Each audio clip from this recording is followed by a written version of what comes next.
Ooh, Does that make sense? Because then when I'm here, then I can't start the stream because I got my I lighter love in it. my hand. All right, you guys, I love it. welcome UFC 321. This is Lethal Toad MMA. Welcome back. I got my man Lethal Hand Collectibles. I'm MMA Toad. I'll admit we're gonna make this video a little different. If you want all the banter and all the extra fun stuff, there's a full version live stream. Please check it out. Be here, be square. For me, it's about 10:20, 10:30 p.m. EST. We generally fire up the stream. For my man Lethal in Australia, it's like around lunchtime. It's around noon. So uh, come hang out. I'll open chat. We've been getting a couple people stopping in, so I just figured I'll extend the invitation to everyone out there. So, anyways, yeah, welcome back. I'm excited for this week's card. Basically, in a nutshell, picks don't always represent bets. Distance was crazy last week. I'm expecting some great finishes in UFC Abu Dhabi, especially in that main event. I already got a parlay rolling with Diego Lopez and Tom Aspinall, so I'm excited for that one to cash. Big fan of Tom, as you know, big on his trading cards, etc. But before we get into this card, how you doing, Lethal? How would you wrap up last week real quick for me and break down this one? Mate. All I'm going to say is I broke even, shitty repping. I was too emotional. I've learned from my mistake, and I have taken a bit of that ego off me because I thought I was fucking invincible, but I'm not.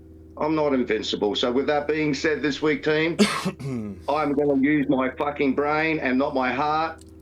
I'm going to pick to make everyone coin, and I'm going to tell everyone it is great to put everything in one basket because it's awesome. But last week, and I'm not even going to name the fighter because I respect that fighter too much. But there was a fighter on the card last week, and I put everything on that particular fighter. It didn't come through. Nothing against the fighter. It was just not the fucking day at the office. But it's an example of putting all your eggs in one basket and being emotional.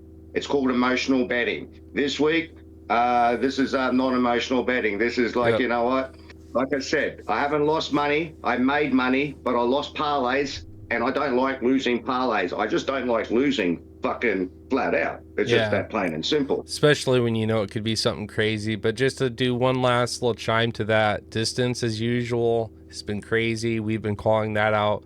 Live events, live crowds bring out synergy and just all kinds of electricity in the air. We call out each weekend, we're going to get a lot of finishes, and we end up getting a lot of finishes. So this is another one.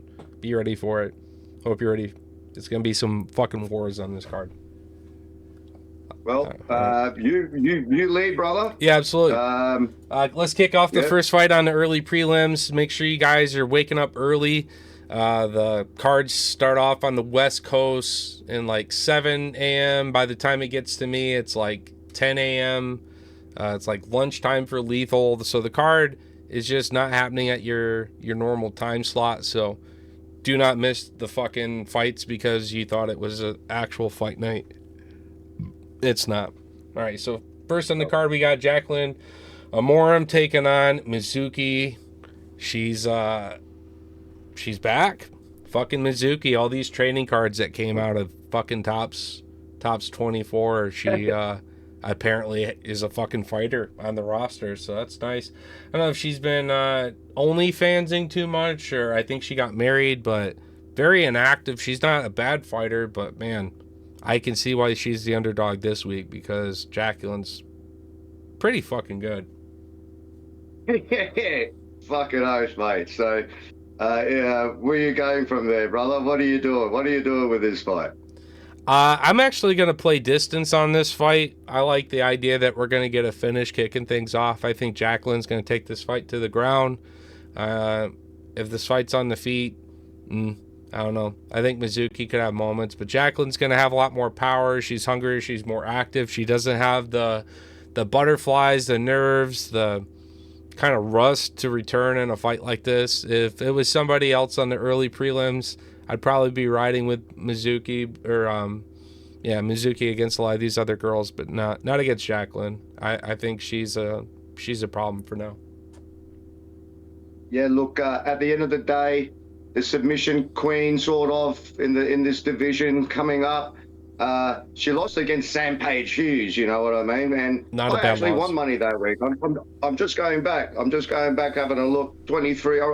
Every time Sam Page fights, I put money on it because my missus name's Sam and I call her Sam Page and she hates it because she's a little fucking ugly dwarf and my missus is beautiful and my missus finds it insulting. So I do it to piss her off. Right, so I put money on her, and Sam Page fucking's Fucking been coming dwarf. through. So I do remember that particular fight, right? Yeah. But look, any chick, and I would love a chick that's called Mizuki. You know, that pretty fucking cool name, man. Like we come from fucking Dude, I got Friday, her fucking Top's Finest rookie out of 25 auto. I thought it was dope. I'm like, yeah, I hope she starts knocking some bitches out. The issue is she doesn't seem to care about, her fight career the best, so I don't know. I tell you what, that auto, here we go. I'm going Jacqueline, and I'm actually going to take Jacqueline by sub. She's paying $2.45 in Australia, so that's not too bad for a sub.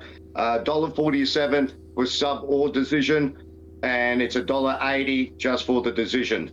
So with that being said, look, if you want to sprinkle something on a TK just to see if your card can increase in value, you know what I mean? The bet for me is going to be value. distance no on this fight, or maybe instead of distance no, sometimes I'll do round over 1.5 because it's typically a second, third round finish. So I'm really sweating like the first early part of round 2 sometimes, but yeah, not against Mizuki. I'm gonna just respect that. I'm gonna say fight no, give myself all 15 minutes. It could be some wear and tear where Jacqueline just has way more, strength left late in the fight. She's been the offensive grappler, and Mizuki's just had enough and gets choked out. So if it doesn't happen early, that's how I see it happening. But I'd imagine it'd be the first 2 rounds, maybe. All right. Yeah, that was an easy fight. That was an easy fight to pick, I reckon. Yep. Moving up the card, we got Azat Maxim taking on Mitch Raposo. Yeah. I'm going to go Azat. Each of these guys, if they lose this next one, they're streaking 3. That's always a hard bounce back. In some cases, you don't even get another chance. I like Azat in this fight, just better UFC experience. And I'm not impressed with Mitch's cardio. When I was watching a little bit of tape on him, he just wasn't someone who really was gaining synergy or looking better as this fight progressed. And Azat's actually a problem early, especially. So if Mitch say he survives the first round, if he's getting beat on, he's not going to pick up wind and look any better. So I'm thinking he's looking for that really upset shot. Azat's totally susceptible to it, but I think he's too smart. The pressure, take the fight down to the ground and probably get it done there. Ground and pounder submission. But yeah, I'm going to go Azat in this fight. Who do you got for me? I had Azat straight off the bat. Not that I was really interested in this fight, to be quite honest, man. This is one of those, the ones that you skip through. This is where I go for my piss and go and get beers. Gives me time to fucking catch up on some shit. I get 15 minutes because I think it's going to go 15 minutes. That's why I said I got 15 minutes during this fight. I'm taking Azat just to fill in my parlay, the legend parlay. I'm not parlaying this fight with anything except the legend parlay, and you know what I'm talking about, Toad. You got to pick every fucking single fight on the card from the beginning to the end. So for the legend parlay, I'm going Azat. The props are Mitch Raposo is $4. Look, either way, you can make money on him. Again, this is not the fight I'm looking to make money on. This is not the fight I'm going to invest money in. It's only for the legend parlay, so me and Toad can fucking give each other shit to see who got fucking closest, man. It's more of a personal thing. There's no money in the legend parlay. It's a personal thing that me and Toad have that, and hopefully you guys get it. Sometimes you don't need money, man. What you do need to be a legend without $1 and without getting $1. Fucking post your entire picks or send us your posts to be a legend, because as we know, Toad, only one dude's ever done the legend parlay since we've been doing this together. One dude's won the cards and done the shit. and he's picked every single fight, you know, MMM puppy, Mez pup. So it's called the Legend Parlay for a fucking reason, and it doesn't involve one fucking dollar. It just involves you're a legend if you can pick every, and it doesn't have to be by finish. Just pick the fucking fights. Just pick them. I've missed by one fight 5 times in my time of doing this, and all but one of them had money on it. Because I would just do like the smallest sprinkle, more for like I want the slip, I want the bragging rights and proof that I said it right. But now kind of the graphic does that for me too. So this last time around I didn't do it, but I was betting obviously individually and had plenty good parlays that were successful. So anyways, man, I'm gonna move up on this fight, but yeah, I don't think Mitch looks really all that great. If it gets into round 3, that's where I could see Azat, much like the women, maybe sweating a submission or a finish late in the fight, 2nd, 3rd round finish, especially smaller guys. Just again, Azat's a problem early, and that's fun in the flyweight division. Yeah. That's my fucking toad battle cry before I announce these next 2 fucking chodes, Chris Barnett and fucking Hamdi. It's a good toilet break. Yeah, all day. Yeah, so this is a pretty interesting fight, honestly. Like Chris, we all know him famously for jumping up and down and breaking him fucking self, like ruining his fight career. He like buckled his fucking knee, and now it was called don't do the Chris Barnett or the Brian Ortega, as we call that too. I think Ortega did it first, but yeah, man, Barnett really fucked himself, and oof, terrible. Anyways, Hamdi looking to show up in His Majesty's backyard. He's an Egyptian fighter, the pretty rare fighter on the roster. And you know, Chris, it's hard to really even talk about from a pick standpoint and how he'll show up, because we really just don't know. All I know is that you better not get hit too much from Hamdi, and Hamdi will bring awkward footing and positioning and pressure up against the edge of the octagon. So a little bit of that grappling and things. And man, can I see Chris having problems with that leg again? I could see Hamdi chewing that leg up, working at that knees to the body. It's kind of working. If they're at range, either guy can hit each other and put each other out.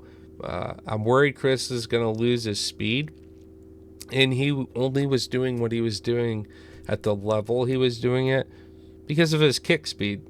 It was really the unique thing about Chris Barnett in the heavyweight division. And so we were enjoying Beastie Boy for a minute, you know, his fucking spinning heel kicks and shit. They were flush. They were great. But I don't know if we're getting that back, and Hamdi's not going to dance around with him. He's going to cross the void and start throwing some fucking bombs. So I got to go Hamdi in this.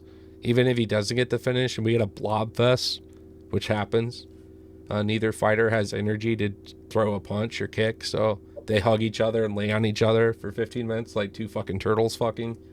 Then you got to go with His Majesty, but I don't know. Distance, no, is a given here. If the prop's good enough, I might say fight by first 2 rounds, but I'll probably have to respect the late finish too, so fight all 15 minutes, no here. So, what do you got for me, Lethal? Oh, dude, the only reason I wanted to see this fight is I want to see this guy, Barnett, get the fuck out of the UFC, all right? Jesus Christ. Just fuck off. Here's this witch hunt this week. I'm done. I'm fucking... And I'm not being rude. You know, I can be rude, dude, but this time I'm not. I'm just like, I'm laughing at him. Too late. I'm wondering if he's even fucking... I'm wondering why he's there. I think I'm watching his walkout more than the fight, right? I just don't see... I don't like it when fat fucking people or people with cardio issues have so much fun and they're so energetic, like Michelle Pereira. Just these fuckers that are like, they just don't... If I was that coach, I'd be like, you don't even get music on your walkout, you dumb fuck. Go walk right over that octagon and get in there and fight. You will gas yourself off before Bruce even calls your name, you stupid fuck. This was my comedian fight of the night. This was the other fight that I don't have to go for a piss break, but I'm just going to watch it in the corner while I'm cooking lunch because it's not a real fight for me if it's Chris Barnett's involved. I don't even know what he's doing there. So I'm taking Hamdi by fucking TKO. Look, it's a $6.25 to 1 if you wanted to sprinkle on Chris Barnett for a TKO. Okay. And it's $11 for a submission if you want to, right? But again, like I said, this week submission I'm not would be if Chris lays on top of Hamdi, maybe that could happen. So for this fight, again, team, all watching us. Oh, by the way, I wasn't being rude, Toad, because we had our little session before. I had to go and fucking restock. So while I fucking ran out the door, so for this fight, look, sorry, Chris Barnett. I love to be the long shot king. But again, I'm not putting this fight on too many parlays. I have to sprinkle something on Chris Barnett. I have to. I'm going to at that prop. It's kind of a coin flip knockout fight where I'm not super in love with Hamdi, but I'm that much less impressed with Chris and worried about that post injury. So it's like, if one was to upset, plus 600 Chris, I think's fair. And then you'd probably play Hamdi in some parlays and just bet that single straight up with Chris. And you're either rolling one extra leg or happy that you just cashed out early and enjoy the fights that much more. So that's how I'm going to bet that as well, probably. All day. But that's that fight for me, man. Yep. Yeah, I think Chris is going to go to do something with some kick, put his head back, throw his body to the side, and Hamdi's going to just step through and piece him. Just fucking or like potentially it is more of a clinch exchange and Hamdi's just work to the body with some knees and pressure and something off like a breakaway shot. But Hamdi's going to be faster. Hamdi's going to be more dangerous with the boxing. Chris has to be a kickboxer or he's going to lose in the boxing fight, I think here. Maybe because he was injured and he had clearance to take shit, maybe he got a bunch of sensu beans. Because he's a big fucking Dragon Ball Z weeb, if you can't tell. He's like the black kid at the lunch table that played Yu-Gi-Oh! I mean, he's a gangster, and he's a nerd, and he's cool, but you know what I mean? He's kind of a nerd. And so maybe he got some fucking sensu beans and is going to come back and just fuck him up. That's what he would need. Dude, if I was Chris's team, I would make him dye his hair like D Bronx and just say that Chris is going Super Saiyan this time, you guys. Like, all right, moving up the card, get Jose Delgado taking on Nathaniel Wood. Sorry, I was getting the graphic pulled up there. Nathaniel Wood, another one of these fighters that's been kind of like hit and miss when he's been showing up. He's not super impressive, although recent he absolutely. I was surprised he won the fight against Morgan. I had him dead to rights in that fight. So he actually does come off a really good win. But because he's, not super impressive, you got to imagine Delgado's going to be that guy that's actually a bit more dangerous and could potentially just hurt him in this fight. And you don't see Nathaniel Wood hurt a lot, right? So... like he gets hurt, but he's got good recovery, and he comes back and he stays alive in some of these fights, even when he's losing. So I think Delgado's got it. I think he's gonna hurt him. So hurt him, choke him, submit him, but Nathaniel Wood's gonna get finished. So that's my prediction here. Yeah, look, Nathaniel Wood has lost me money. Let me put it that way. He was there, and then he wasn't, and then he sort of there, and he turns up like Kevin Holland. He has a good day and a bad day. His fights are very defensive and aggressive at the same time, so they balance each other out, hence why he gets so many decisions, because he doesn't decide one or the other, actually. You know what I mean? Like, for me, I find him a very confusing, not fighter to watch, just a very confusing punter to pick against someone who just TKOs the fuck out of everyone. Yeah. You know what I mean? So I think Nathaniel Wood is part of the old school ream. Sorry to say that. You've had your time. You've been there long enough to show. You are on a 4-fight win streak, though. All by decision, by the way. Every single one by decision. Do you know what's crazy? I could see Nathaniel Wood dropping down to like PFL and being all right there. You know what I mean? Like winning some money, maybe chasing down there. But it just seems like at this level, there's just not a fucking shot, dude. Like, you know what I'm saying? It's Featherweight has some actual killers, and he's not part of the list, and he gets hurt. So I don't know. I'm not super high on Nathaniel Wood, if you guys can't tell, but like Lethal said, it's like he's edging out wins that I think he's been getting lucky, and this is it for him. So yeah. if he wins this one, And he's holy fighting- shit, you know, it's like congrats to you, and you've earned a lot more respect from me. But I don't think he's gonna win this fight at least. So I'm going to sit back and go like, the only parlay I've got Nathaniel Wood in is my legend parlay. All right? Because I think he might edge out this fight. And I'm only thinking about the legend parlay. This is not about money. I'm just thinking about the bragging rights parlay. Yeah. So I'm thinking, and his odds, and this is also numbers too, right? It's $2.27 to $1.64. So the bookies haven't ridden Nathaniel off here. Yeah.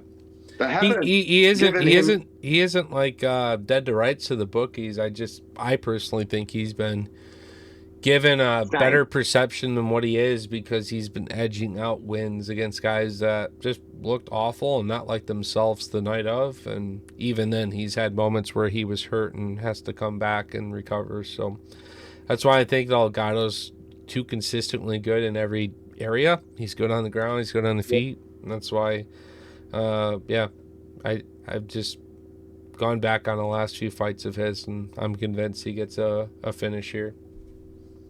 Well, on a betting perspective, TKO for not Nathaniel, $3.60 for Jose for a TKO. So that's not a bad. What's his betting submission perspective. prop? His submission prop, my friend. He's going to the ground. If it's going to the ground, he's going to get $6. Yeah. It might be That's worth, the one. and then fight by finish is probably what, like two something?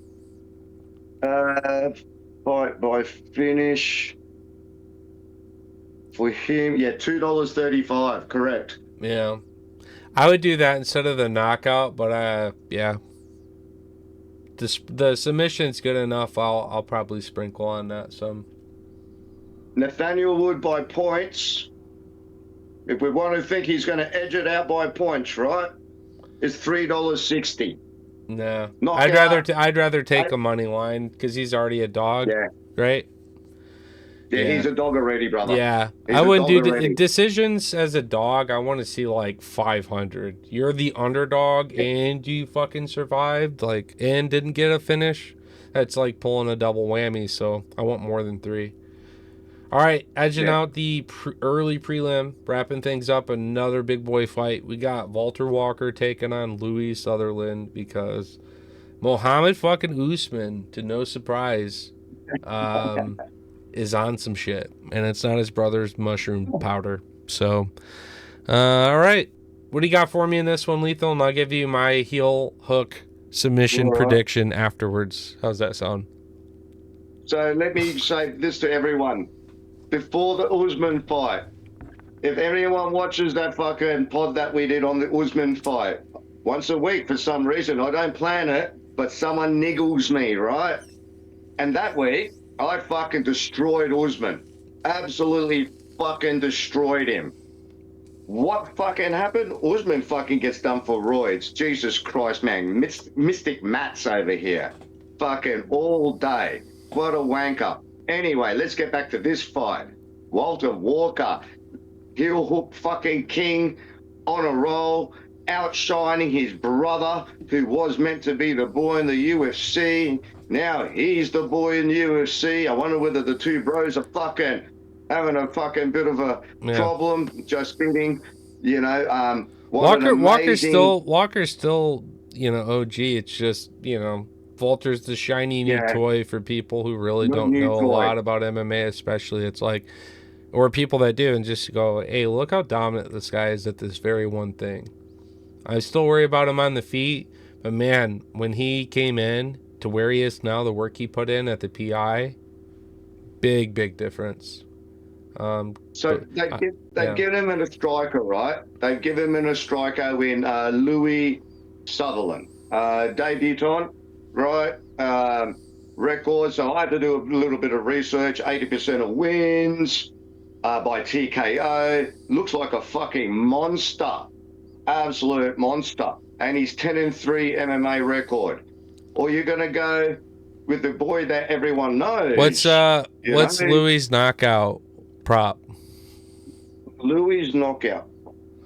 I gotta go Walter submission, but I'm curious because he's obviously the dog, and if he pulled the upset, he'd have to get a lucky shot. So, but I'm always not impressed with Walter's setups. Like his roll is really good, but sometimes when he comes across the void, he's susceptible to that first shot. And at this weight class, these dudes could really hit you with that one to put you out. So Walker TKO $5.60. Oh, points $4.30. Submission $2.25. Yeah, I'd play submission and knockout for sure for him. Yeah. The double chance, which is submission or knockout, is $1.68 for Walker. So for Walker, I'd bet two separate: one submission, one knockout. The knockout would be the sprinkle, just straight up sprinkle on that. The submission, probably parlay that in a cycle. I want to know Louis' knockout prop to pull the upset shot. $6.75. And that's worth a sprinkle too to offset all your bets on Walker. Yeah. The distance can't be good, but I want to bet it and probably parlay that as well. Distance probably going to be like neg 4,300 here. No, $1.33. Yes, $3.13. Yeah, this fight's not going to the judges. No, it's not going to distance, dude. Nope. And I don't see. Do you know what? I'm going to say this. It takes a longer time to set up a heel hook than it takes to walk someone down and throw a great 3 fucking punch combination. Okay? I'm just going to throw that up there. Walker's on this 3-fight win streak. This guy's a new bloke on the block. There's not much on him. You know what I mean? So it's a striker versus grappler. I guess that's what the matchmakers have set up. And you just have to admit that if Louis won this fight at all, it's because he got lucky with a big, powerful shot. He's not getting it done any other way. No, that's right. If he hurts Walker and goes to grapple, guess what? Walker's so good with his grappling, Louis just walked into a fucking death trap, a cobweb. Walker's going to spin him up. Walker has one job to do, basically. Get Louis on the ground. Yes. And then finish him. He has one job. That's it. He doesn't have to you could admit Walker could get a TKO mounted, dropping elbows. I know he goes for his fucking, his heel hooks, but it doesn't mean that he doesn't want to let his hands go and bust someone up and let him bleed some and fuck him up. Like, you go back in his Russian career, he didn't just dive straight at people's ankles. He actually beat them up on the feet some, and he knows it's smarter to be a pure grappler and avoid the striking because these guys will put him out. So I'm not saying Walker's going to be live on the feet hunting for knockouts. If he does, it could be his downfall. We need Walker, just like Lethal said, get this fight to the ground. And once this fight's on the ground, I'd have a 99% chance feeling that Walter's going to get the win all day. All day. All right. All day. So Walker, submission, obviously they're the props. Everyone's going them props. I like the TKO there, Toad. I also like the TKO when he was fighting Usman. I think I mentioned on the last pod when that fight got cancelled. I said, don't be surprised for a TKO from Walker. Yeah. That's not a bad prop. His submission props, it's a 2.25 back. Yeah. You know what I mean? It's not too bad. Also, guys, let's imagine this. I'm just going to be Mystic Toad real quick. Imagine it's like late round 1. Walter's been fucking Louis up. Maybe Louis had a couple moments back and forth. We got some blood. And all of a sudden, we finally get to the ground, or a scramble, or, you know, a trip or takedown. And Walter cinches up that ankle, that heel hook. And guess what? This dude's about to break his shit. But just in time, the fight actually went a whole 5 minutes, and not 4 minutes and 55 seconds, but an actual 5 minutes. And Louis sits back on that stool. And there's a problem. His ankle's broken. Guess what? Bolter wins by knockout TKO because the fight cannot continue. That's not a submission. A submission has to be a complete tappage. So, for instance, when Tatsuro Taira fought, was it Silva? He fought somebody where everyone had Tatsuro by submission.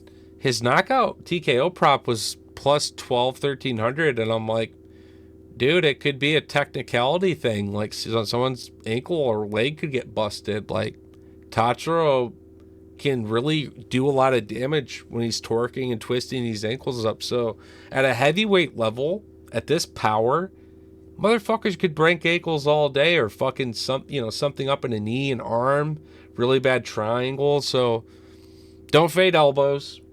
One elbow at this weight class will do the job when done 12-6 all fucking day. So you got plus 500 for the guy who's expected to win this fight and has proven himself against far better guys to get that done in that exact matter. Like, it's worth the sprinkle. All right, let's move up the card. Leaving the early prelims.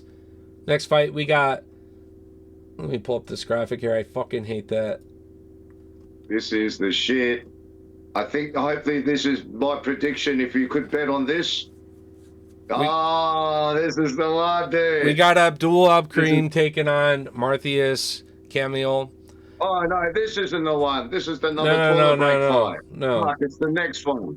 I was just wanted the graphic pulled up because I can't fucking read it without the like dark mode extension. No, you're right.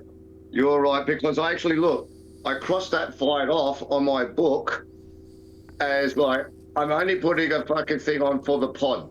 I don't even care about this is the other. Give me your breakdown on Sawadi and Matthias. Who do you got in this fight? Look, after just doing the research, okay, quickly as fuck, decision. Sawadi on a 1, 2, 3, 4, 5, 6.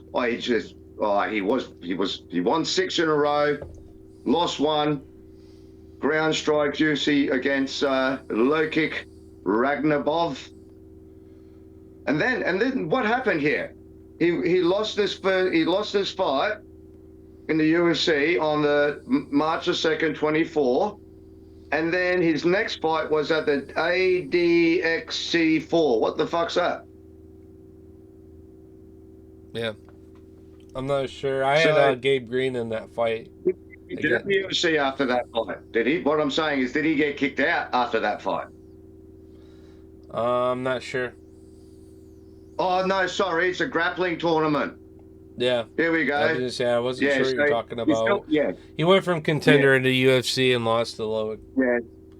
But yeah, I had Gabe Green on the fight against Jaguar. I remember being really happy with the money that I had on that submission. So he's a grappler. He lost his last fight, and then he just went to a grappling tournament. Then he had 1, 2, 3 cancelled bouts against Kudalades, Jordan Levitt, and Boljar Oki. And now he's coming back. All right. So this is why he's a grappler, but I'm not seeing any of his wins by submission. So I'm gonna have Jaguar to fuck him up. Yeah. Again, it was just, and I'll quickly go through just for the guys that are watching, because I'm quickly rolling through, because some people don't have the quick stats there, Toad. Oh, mate. 1, 2, 3, 4, 5. Lost against Gabe Green by submission. Rear naked choke. Funny that. He loses by submission, and old mate just won a grappling tournament by decision. So I don't know what to say about this fight. Well, the thing is, none of his MMA career is showing him getting submissions, so he's got to do it at this level before I'm even scared of it. and Jaguar is Yeah. gonna fuck him up. So. And their odds are exactly the same, by the way, everyone. It's $1.92 and $1.92. Not Yeah. even the bookies can pick this fight. Yeah, that's near even. I think Jaguar's just being faded because Gabe Green was such an upset for him. But coming in, he had actually pretty good momentum in terms of a debuter. Like, I remember a couple people being really high in this guy by knockout. You know, he's like Poetan's little cousin, essentially. But, yeah, man. This fight could go one of two ways. I expect this fight to end by finish. Yeah, Swati's either getting some. Swati's either going to have a moment on the ground where he gets it done, but the longer this fight remains on the feet, I see Jaguar hurting him. Swati's just very eligible of getting fucking hurt, gassing out, getting tired, can't continue to wrestling, eats a big fucking knee, puts his head forward, leaning forward, reaching. Matthews just cracking him with a fucking shot to the body, knee, something across the face, puts him out good. So that's how I got it. But I'll take fight by finish for either guy to play it extra safe. What are the props for Abdul by submission? Okay, Abdul by submission. I want to assume he's a slight dog here. Here we go. Abdul by $8. That's worth it. And then what's Jaguar's knockout? $3.40. I'm playing both of those bets against each other. You got to, right? For fun. This is a fun just one for for giggle. that. All right. That's what I said. It's not a fight that I want to put on parlays. It's not a fight, but like to all our fucking viewers out there, if you want to have a little bit of fun money and just throw something on, this isn't a fight that I'm adding on to make the money at the end. This is a fight that I'm just watching. I'm interested about the submission because old mate just come back from a fucking grappling tournament. I'm interested that Jaguar lost against fucking Gabe Green by submission. You know what I mean? So the numbers are there. The fight probably might go to decision. I don't know. It could just be one of those boring old fucking. Yeah. You know. It could. It could, but I see this one yeah. being a finish. I'm like pretty high on there being a ton of finishes on this card again. More fights than not will end by finish, I think. So the prelims sometimes just really crack off on big cards, pay-per-views, fight nights. So as long as there's a live event, look at this. There's going to be so much electricity from some of these finishes early on. I think Walker's going to have that place fucking electrified that these guys are going to come out and want to prove a statement, get that bonus money. You know, they got to be that much more impressive. And then you got Rubeski just in front of them, followed by Ikram. So, yeah, I think these two are going to want to come out and be impressive, I think. So, all right, moving up the card. Coming up when we get there. Yeah, moving up the All card. right, the next fight. Yeah, we got Mateusz Rubeski taking on Ludovic Klein. Holy fucking shit. This is, like Lethal said right before we started, if you could bet on a fight being fight of the night, it'd be this one. Love this picture of Rubeski, his little fucking lightning bolt hair, little drape across his bald head. This dude, I know he's been cracked and it's easy to fade him now, but before this guy was getting cracked, holy shit, did he have a lot of momentum. And same to be said about Ludovic Klein, coming off a loss also, but, you know, seemed really great until he wasn't, kind of thing. I worry about the recent activity of Rubeski and how injured he's been, and the fact he's in against someone like Ludovic Klein. So by default, I actually want to go Klein, just based on that alone.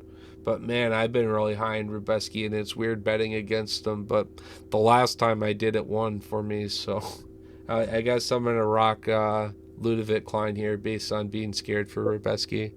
Who do you got for me, though? Brother, when I saw this fight, you just mentioned, we spoke about this before we streamed up the pod because me and Toad have a bit of a yarn before we start. And I tell you what, I have never bet against Rubeski when he's fought. And I've never bet against Ludovic Klein when he's fought. So when I saw these two guys together, which I never bet against, and they were put together, I just sat back and went, what the fuck is... Wow. Now, Yeah. this fight, dude, if anyone out there can find a parlay for fight of the night, anyone on any platform that does that, bet on this being the fight of the night. Now, I don't know who the fuck's going to knock who out. This fight is not going the distance. Someone is getting submitted. Someone is getting knocked out. They both have a 30... Rubeski and Klein are both 39 and 35%, both in submission finishes. They're even Stevens. Two 30-year-olds. They have put two fucking dudes that are equal at the game. 2 5'7s. Oh my God. Ludovic Klein just has more reach than Rubeski, and that's no surprise, but Rubeski's more of a little fucking meatball anyways. So, I just wish Rubeski was fully healed up, and I would love this fight more, but I'm scared for Rubeski, and so therefore, I know it's a car crash because of the weight class. It's the all-time greatest car crash weight division in UFC, because these guys generally can have those wars like Rubeski's known for, where he's just bloody head to toe. Because they do so much damage, but if you're tough, it's generally not enough to put you out of there, and you're bleeding all over the octagon. Rubeski, he'll be in Hall of Fame for blood. He's already there. And Ludovic Klein is already... He's kind of one of these guys that likes to instill that, So I'm not saying Rubeski isn't out of this fight entirely. We all know what he was known for is being able to eat it and give it simultaneously. And that's why he looked the way he did. He wasn't necessarily losing all these fights, but he would look as if he was, because that's just how he fights. The issue is, it's really recent injuries, and it was bad. Broken nose, bad. And Ludovic Klein's going to touch that shit up. So I'm going to go Klein by finish, but fight of the night, this is going to probably be one of them for sure. Mate, so I've got Klein. I'm going to pick the finish. I don't know how he's going to do it, but I'm going to pick it. It could be a submission too. I'm going to pick it. Klein by submission. That's my and the odds are amazing, by the way. That's why I'm picking it. That's why I'm going, because I just checked it out. It's $14 to 1. Yeah. It's worth a small sprinkle. I think Klein gets it done by a knockout if he got it done at all. Not what I did with the fight that we're not going to talk about from last week. Not that I'm not going to put just for a look at 14 to 1 for a submission. He's won 39% of his fights by submission, right? But it's all, and this is for everyone out there. Rubeski's very strong, though. You know what I mean? His grappling's not shit either. He's won. Actually, he hasn't won any fucking fights by submission. That's why they're 14 to 1. He's lost by submission. He lost to Nate Landwehr by submission, by Anaconda Joe. I like Klein by knockout. So Klein by knockout, brother, because we're talking money, right? Let's see, because no emotions, money. $4.10. Yeah, that's what you bet on for Klein. That's submission. The submission, I think, is a donation, but the knockout, that's live for sure. Yeah. All right, so moving up the next. Submission is $8. Rubeski by TKO is $5.90. I've never seen Rubeski had such high odds on his own for a TKO, if you know what I mean. Like, the prop odds on these guys killing each other are actually really good. Yeah, it's going to be a great fight. I like the fight by finish too. So, fight of the night, I think we get like a second, third round finish with lots of blood. Moving up the card, we got Ikram Askarov taking on the fucking Iron Turtle. Askarov, he's a fucking problem. I like Ikram a lot. There was a fucking fight not that long ago where fucking Lethal's in chat telling me that the Turtle's gonna beat Tatsuro Taira, and I was just dying laughing. He's like, it's a different park. I'm like, yeah, it's a different park. Turtle, he's always had great pressure. He always comes out, gets after it. His wrestling solid. You can't do that with Ikram. He's, we know he can get clipped. We know he can get knocked, but when he's the one grappling and striking in his clinch game, those knees, he's generally the problem. So I like Ikram by finish here. I think he shows up in front of His Majesty. This is to make all the fucking turbans in the crowd go crazy. That's why this one's on the card. Okay. This is my first long shot for the night. This is where my parlays start. No more fucking talking legend parlays and sitting on fucking fences and going, I'm having a toilet break and I'm not watching this fight. This is where I started my money at Klein, actually. Basically, I started there, right? So this is where my night starts. So got Klein and Rusbeski. I've got Klein by finish. In this fight, this is my first long shot. My first long shot. I said I picked 3 at the beginning of the pod. I told Toad I picked 3 long shots out of the whole card, not 53. And, and I think I've got this one. My park, my real park. Not the park that got lost again last fucking week. Not the park that lost against Tyra the last time. The real park, the Iron Turtle Park. The one that I thought was fighting many, many moons ago has finally come back. And I'm taking Park. I'm not a fan of Ikram. After what I saw of Robert Whittaker, I think Park's ground game, his control, I'm even thinking submission here. I know Ikram's got some submission skills, but look at Park's losses, man. Yeah. Literally, from Shavkat, he lost against Shavkat. Then he won 1, 2, 3, 4, 5, 6. Then he lost against Fluffy. Then he lost against Robocop. And that's it. Oh, no, and then Munez. I mean, like, in the last few months, so these are names that are impressive to me. Ikram has come in without these names behind his list. Ikram, do you know what Ikram's done? He's lost against Robert Whittaker. That's what he's fucking done since he's joined the UFC. So can you see where I'm going with this, everyone? Yeah. I'm taking the guy that only lost basically on 2016 on August the 8th. The last notable person Park lost against was Shavkat by a rear naked choke in round 2. Then he won 1, 2, 3, 4, 5. Right up to 2018, he was undefeated. Then he lost against Fluffy. Then he beat Andre Barot, John Phillips, Takon Nakchua, lost against Rodriguez, beat Eric Anders, Joseph Holmes, Dennis Tulin. So you know what's similar, though? He did all that shit until Shavkat, but Ikram did all of his shit other than until Hamzat Shemaev, basically, prior to UFC. It was Robert Whittaker. And I respect those two names a whole lot more than all the bullshit that Park's proven himself against. So I think Ikram was a problem, and I think he was on his way coming up. And he simply got hit in a spot by someone as good as Whittaker that, Whittaker got his work cut out early for him, because I was worried for Whittaker if that fight got into the, I don't know, until it got into the 3rd, 4th round, I worried for Whittaker in those first few with Ikram coming out being a fucking son of a bitch. So his striking's very powerful, but he's good in the clinch and he's good with his grappling. So I can't give Turtle the grappling prowess to be as effective here, and it could just be a tired Turtle that ends up getting hurt, especially as fucking. I've got Turtle. Yeah.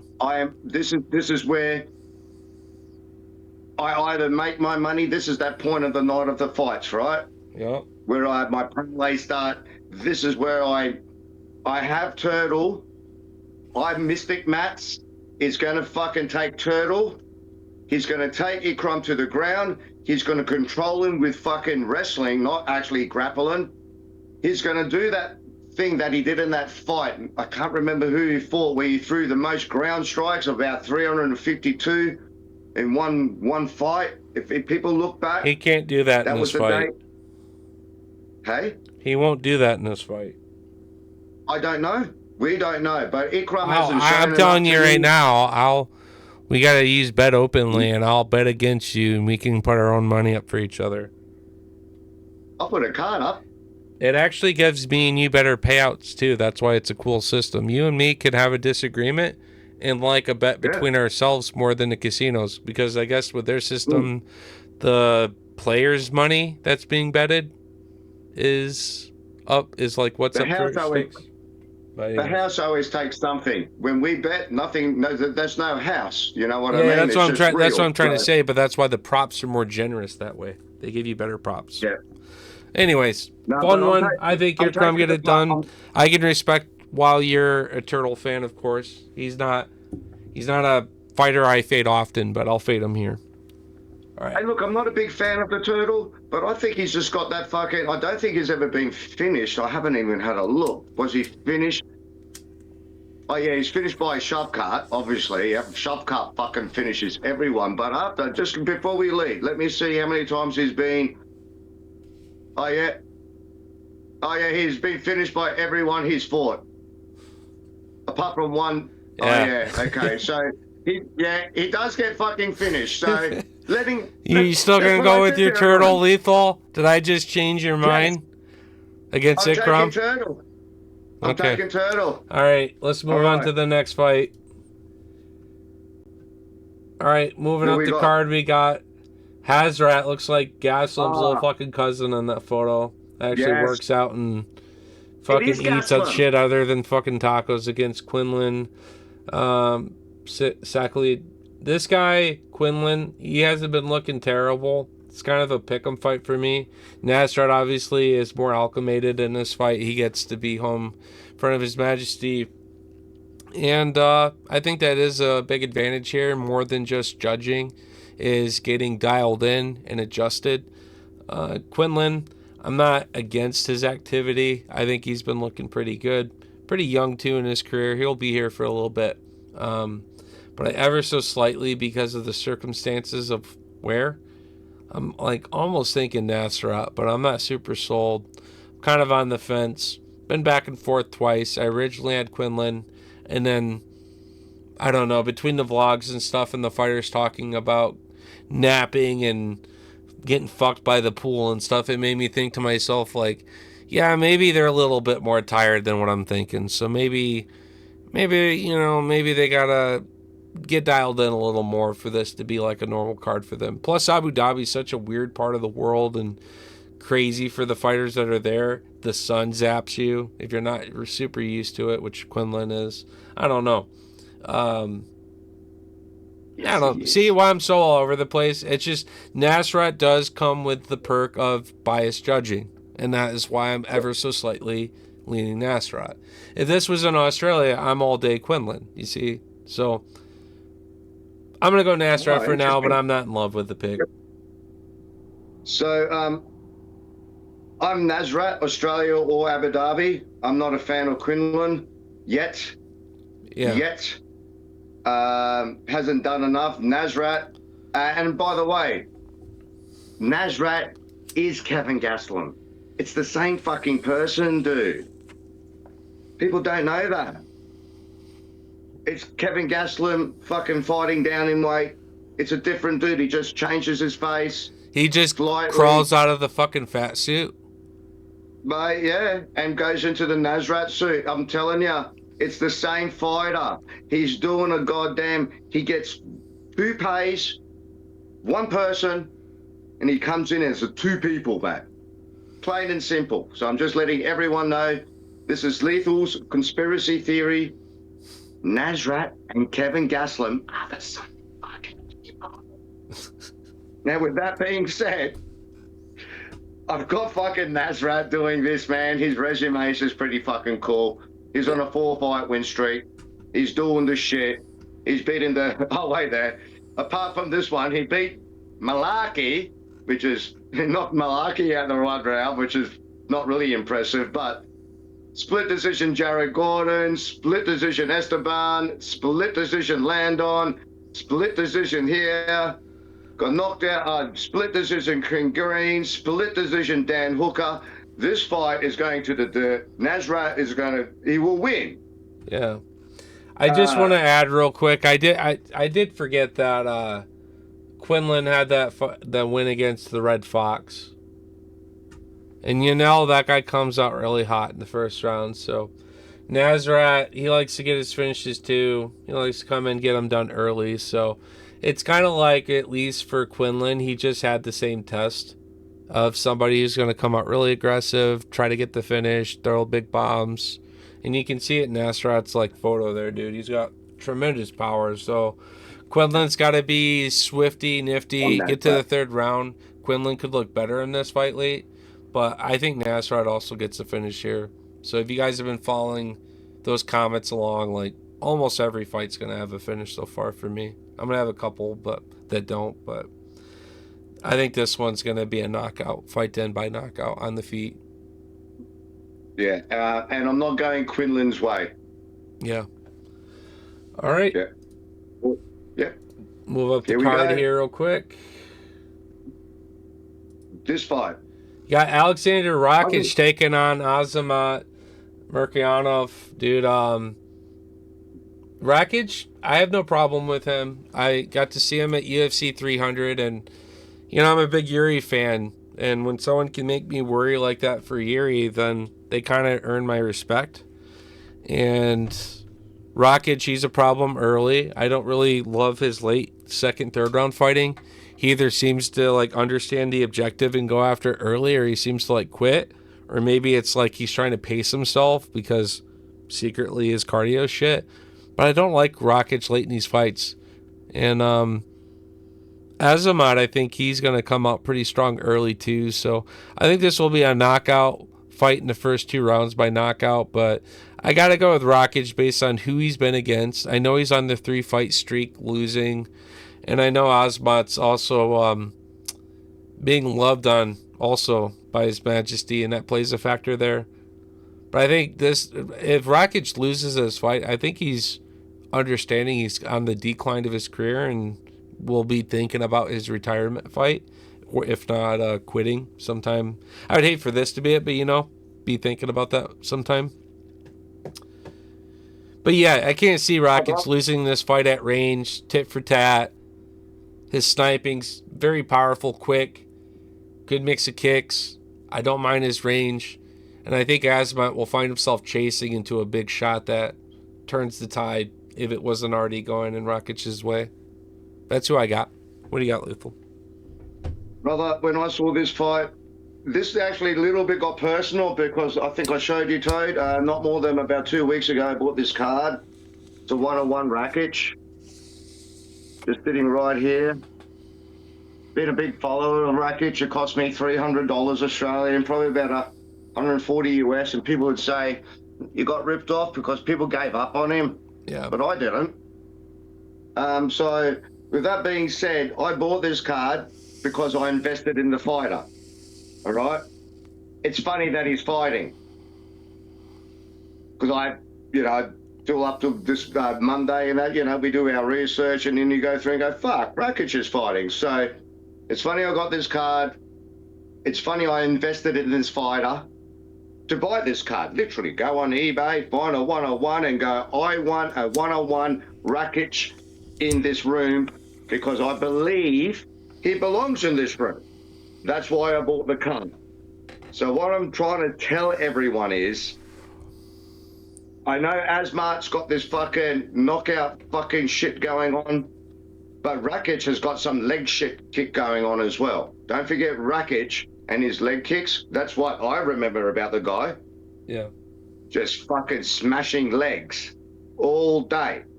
So my pick is Rakic, and this is not because I bought the card, because I've invested in the fighter from the beginning. Now, if he wins tomorrow, my card goes up in value. Also, no comps, by the way. No comps if he wins tomorrow. I don't think it goes up by much, but yeah, definitely. He needs this fight to keep his contract looking okay, because otherwise he's down 4 fights in a row, and I sincerely think we're starting to think, when are we seeing this guy's retirement fight? Just saying. All right. But I am picking Rakic to do this one. Yeah, I got Rockage within the first 2 rounds, or else I don't see this fight being all that great.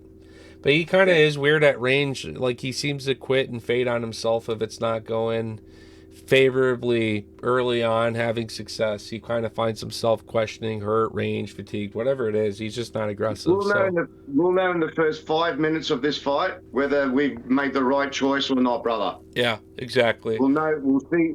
We'll see him fight. We'll see whether it's the Rakic that came in like this, or Yeah. whether it's this old Rakic and they're giving him this fucking bomber who's going to walk in and knock everyone out, which he's been doing everywhere. So Yep. let's have a look. Let's move up the card. I got Alexander Volkov taking on Jailton Almeida. I really like Volkov. I think he got fucked over. I know Tom wants Gane. Gane's been ducking Tom. But at the same time, Dana even admitted Volkov was fucked over. So it's not the fun, intriguing fight. You know, if Tom had fight Volkov, he'd be getting the title shot. But instead, Gane got to duck Tom and is rewarded with getting the title shot. And only the UFC would know if this is sincerely true or not, right? But the allegations that Tom and his teammates is, oh yeah, we've been there before, he's ducked us, you know? And I believe it all day. So Almeida, he's either going to come out super early, have success in the grappling while he's got some time, or Volkov won't give it to him. Volkov on the feet, obviously he's a sniper. The nickname says it all. He's literally got more fight experience than most fighters on the entire UFC roster. And he's been doing it for such a long time at a high level. So you got to give him respect for going all 15 minutes with Ciryl Gane. You know, Almeida was so careless that he got bopped across the side of the head from Blades. Well, Volkov, I think, is a problem on the ground too. And Blades was really more of control and grappling with big power shots. Volkov is like rangy, snappy. And with him going to the ground, he threatens elbows. He threatens his own guard, triangles. So Almeida's got to be very precise and very quick in getting the finish. Probably stay off the back of Volkov and hunt for rear nakeds. Because if Almeida's in the guard of Volkov, I see this not being good for Almeida personally. I think we could see a finish just like last week with old big-ass kickboxer on his back slicing with elbows across the top of the head. 12-6, blood coming out of Almeida, and all of a sudden Almeida isn't feeling so hot about his grappling game. And once that gets taken down, Draco snipes all day. So I'm going to go Volkov with my finish. I think he's more proven to me. Almeida's got a lot to prove to me still. I found this interesting fight. I followed Almeida since he's come through. I lost interest in Volkov since I knew you couldn't handle it on the ground. In the past. He's improved, though. He's improved a bit. Yes, that's what I'm saying. I will say in the past. Now I'm looking at this fight. I still am an admirer of Almeida. I still think he's going to get the belt. I really do. Tom? No, no. Tom slices the shit out of Almeida. Like, what? He can get through the defenses of Volkov this week and submit Volkov so he can get through the reach, the length, the black belt kickboxing, the black belt jiu-jitsu of Volkov. Tom's already done that with Volkov, though, a long time ago. And he's only gotten so much better since. I've got Almeida on this fight. Volkov, I like you, but I sort of don't. You bore me. I don't have one Volkov card in this entire fucking room, put it that way. I don't invest in you. I don't buy a card off you. I don't really give a fuck about you. Fucking hater, goddamn. Yeah, oh, there's my bitch. Fucking witch hunting all night. You got all these fucking fighters on the roster. You hate Lethal. You fucking fucking Australian Grinch. I think Volkov's gonna fuck up your boy. So what I reckon fuck with your Almeida cards. How about that? There's many ways you can attack life. You can sit around like an asshole and point fight with your long legs and shit. with your kickboxing, or you have a fight, or you can be another person like Almeida, Bro, who only has one he's direction gone in life. 15 minutes against fucking Sergey and Gane and technically won both. What are you My on boy's coming about? back, Almeida. When I saw this matchup, I actually even the bookies agree with me. By the way, $1.40 and mailed $2.67. So Well, this is one of the not only Volkov's my does dog. a flock of seagulls, not only do the flock of seagulls agree with me, my friend Toad, your boy's not going to fucking do it, mate. Bro, It's done. do I you fucking use, don't agree with you know what Tapology is, right? You pull it up and follow along, fight after fight with I'm me so writing you it know in what right we're now. talking about and shit. Yeah, great. 50-50 on these picks, brother. So don't act like everyone's sitting here sucking Almeida's Brazilian dick with you, because they're not. This is not a flock of seagulls. This is a shootout. And we're about to find out if the Draco sniper shoots your little dumb fuck running across the field trying to sniff that dick. Because that's his only shot at winning this fight. I think he gets sniped. Let's move the fuck on. Follow along with me, Lethal. Buckle up. We're pushing. Fucking Drago. I love it. I love it. Let's go, cut. Let's go. That'll be Next another fight. fun one for You're us gonna to fade fight. each other on. If we argue about this fight, you watch how we're going to argue about the next fight, dude. All right, let's move up the card. I got Umar Nurmagomedov taking on Mario Batista. Batista is not a fun fighter. He's not an enjoyable fighter.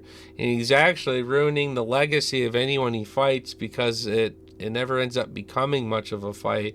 He offensively grapples for control. It's like watching someone as defensively sound as Cheeto, but in the grappling department, where they just want to accumulate standing control time with non-lethal shots. Now, I know Umar didn't show up and just out of nowhere become champ, but you have to admit, he's really young and had a lot more on the ticker in terms of other guys he could level up and improve and gain momentum and fan base going into a fight with Merab. So I think Umar skipped a cue and it showed, but I'm not going to act like he belongs at the top of the division. I thought Umar was on his way, and minus Merab, if it wasn't Umar taking the belt from Sugar, possibly Sandhagen, which I'm happy that didn't happen that way because I don't know. Sandhagen's not having a good go right now.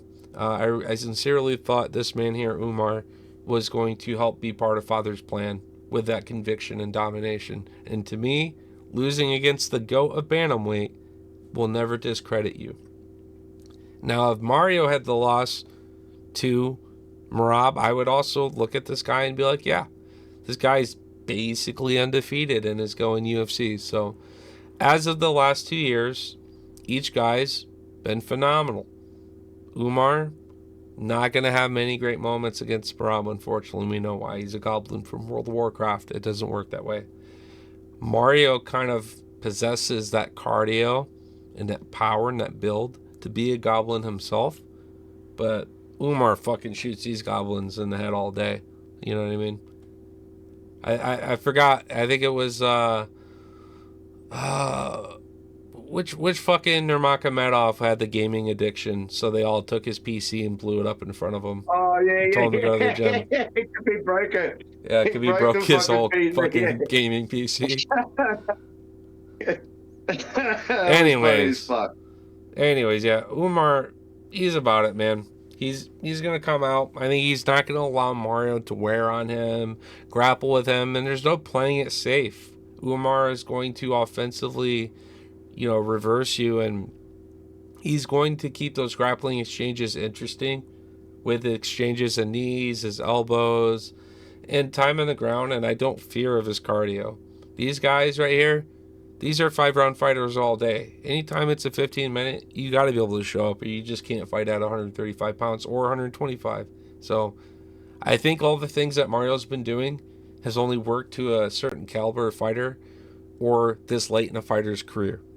Umar doesn't meet that bill, so I can't fade Umar. I got to go Nurmagomedov and restoring some faith to the name. Look, when you hear that name, it's an easy thing. You just fucking circle the name.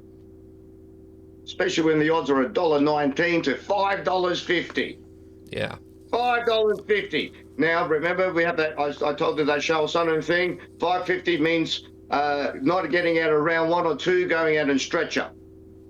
Because Ciryl Sonnen says, if you hit fucking $5 plus, that cunt should be going out in a stretcher.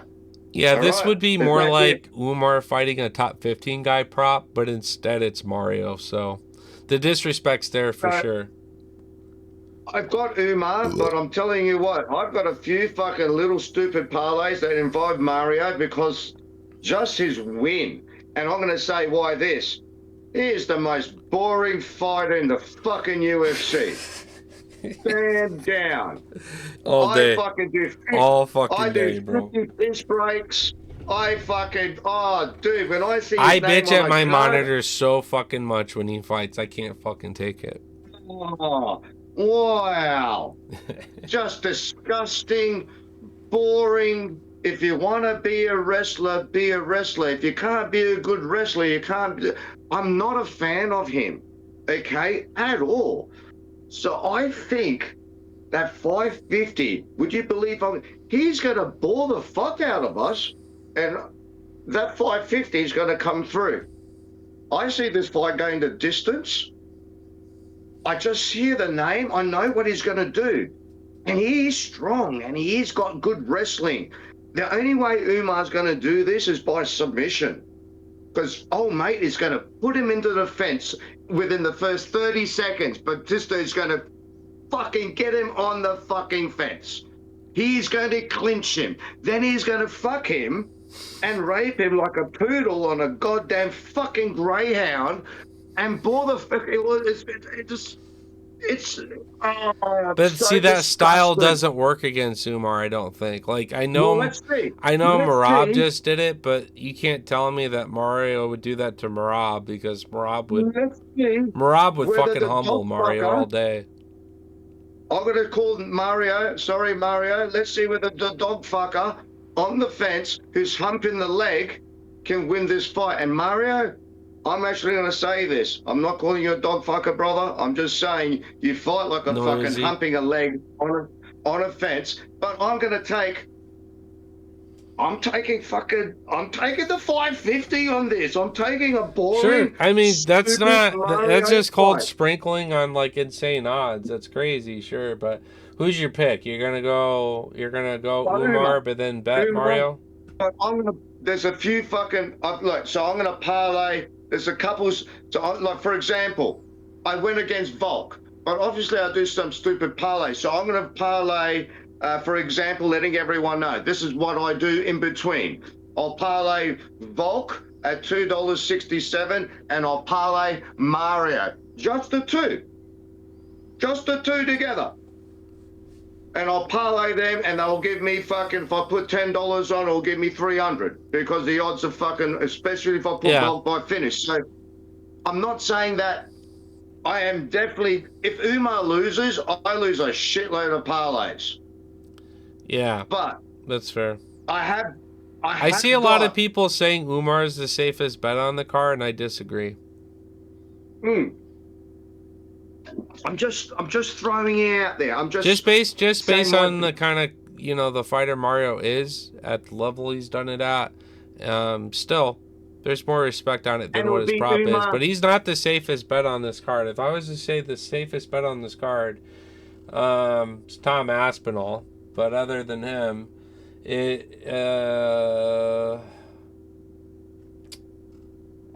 other safest bet on this card, say Walter Walker. Yes. And then the other safest bet on this card, probably Hamdi. And then Jacqueline. And then Azat. So those are our picks, guys. Ready to move up the card? Or you got anything else for me on that one? Yeah. Nah, so look, again, guys, Umar, but when I do make that big cash, and Toad knows this, I do have a couple slide bets going on. I picked Volkov, guaranteed it. We just had a fucking disagreement about Volkov, but he picked it. It's $2.67. $4 for a finish for Volkov. That's great. So I'm That's gonna great. I'm gonna parlay your fucking heart one, and I'm gonna parlay something that I believe that this fight I could see Mario just doing something really Mario-ish. Yeah, I would If almost that pick makes one of sense. those and also consider distance too to be like extra safe, but I don't blame you for doing something Mario. It'd be tough to pick another tough Again, matchup to two in a dude, row. you can't you can't go against the legacy. Now, when people talk about legacy or fucking fighters, people say, I want to make a legacy, a legacy. Do you know there's only one fighter I know? There's two. In the entire UFC, I believe that made a legacy. The Gracie family and now the Nurmagomedov family. That's what I call a fucking legacy. Not a fighter that has a kid and he has what's your legacy? What's John Jones' legacy? Like, that's a legacy. That's a fucking legacy. You know, fighters leave peanut bottles and hot sauce as their legacies. You know what I mean? Right now, That's the it looks like the next legacy is going to be Ilya and his brother. and there are brothers. There are. Will it be? But will it turn into such a family? Because we're talking the Gracies weren't two brothers. They were all fucking traditions of. They just keep on going. They're Yeah, still fucking going. You know what I mean? So to do this at modern era, it's if a they both nearly if they both can impossible, brother. continue to do it in like aura and fashion and look incredible, then yeah, they get to create a new version of that legendary family of fighters, the same blood on the mat kind of shit. So, all right, let's move up to the co-main event. We got fucking Verona Jandiroba taking on Mackenzie Oh, Birthday Cake Dern.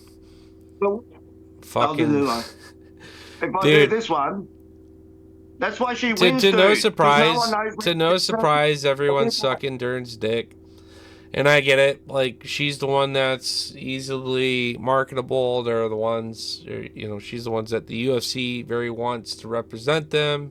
Be a draw to Brazil. Brazil, being a big card with, like, Alex Pereira. Yeah. But guess what? Jandiroba gets to do that, too.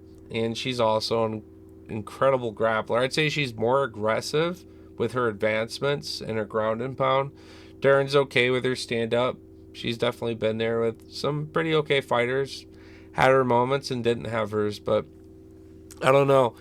I think Verna's, I don't know, she seems to be more dangerous. And funny enough, she is the underdog, so she's also another dog for me this week that I really enjoy. Dern, again, she's definitely, in my opinion, has fought the tougher opposition. I just think Jandiroba is incredibly hungry and aggressive, and it's hard to like fade her necessarily for that reason. So I'm gonna go Jandiroba as my official pick. Jandiroba by finish. I think Durant, this being a 5-round fight, especially, is pretty exciting shit because the fact that yeah, they totally can kill each other within that time frame all day with the submission games and their exchanges.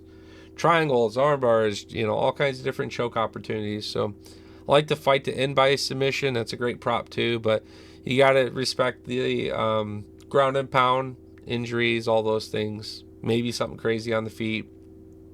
So fight by finish here. I also like a lot too. Maybe fight not to go to the 5th round, but more times than not, we'll take all 5.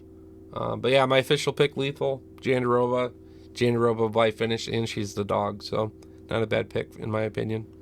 Apologise that for Toad. It's 35 degrees here in Australia. It's fucking hot as fuck, right? So I had to get another refill. Celsius. But I'm going to tell you this. This is how we're going to do. Yeah, so about 130 degrees American temperature. That's fucking hot. Yeah, it's really crazy.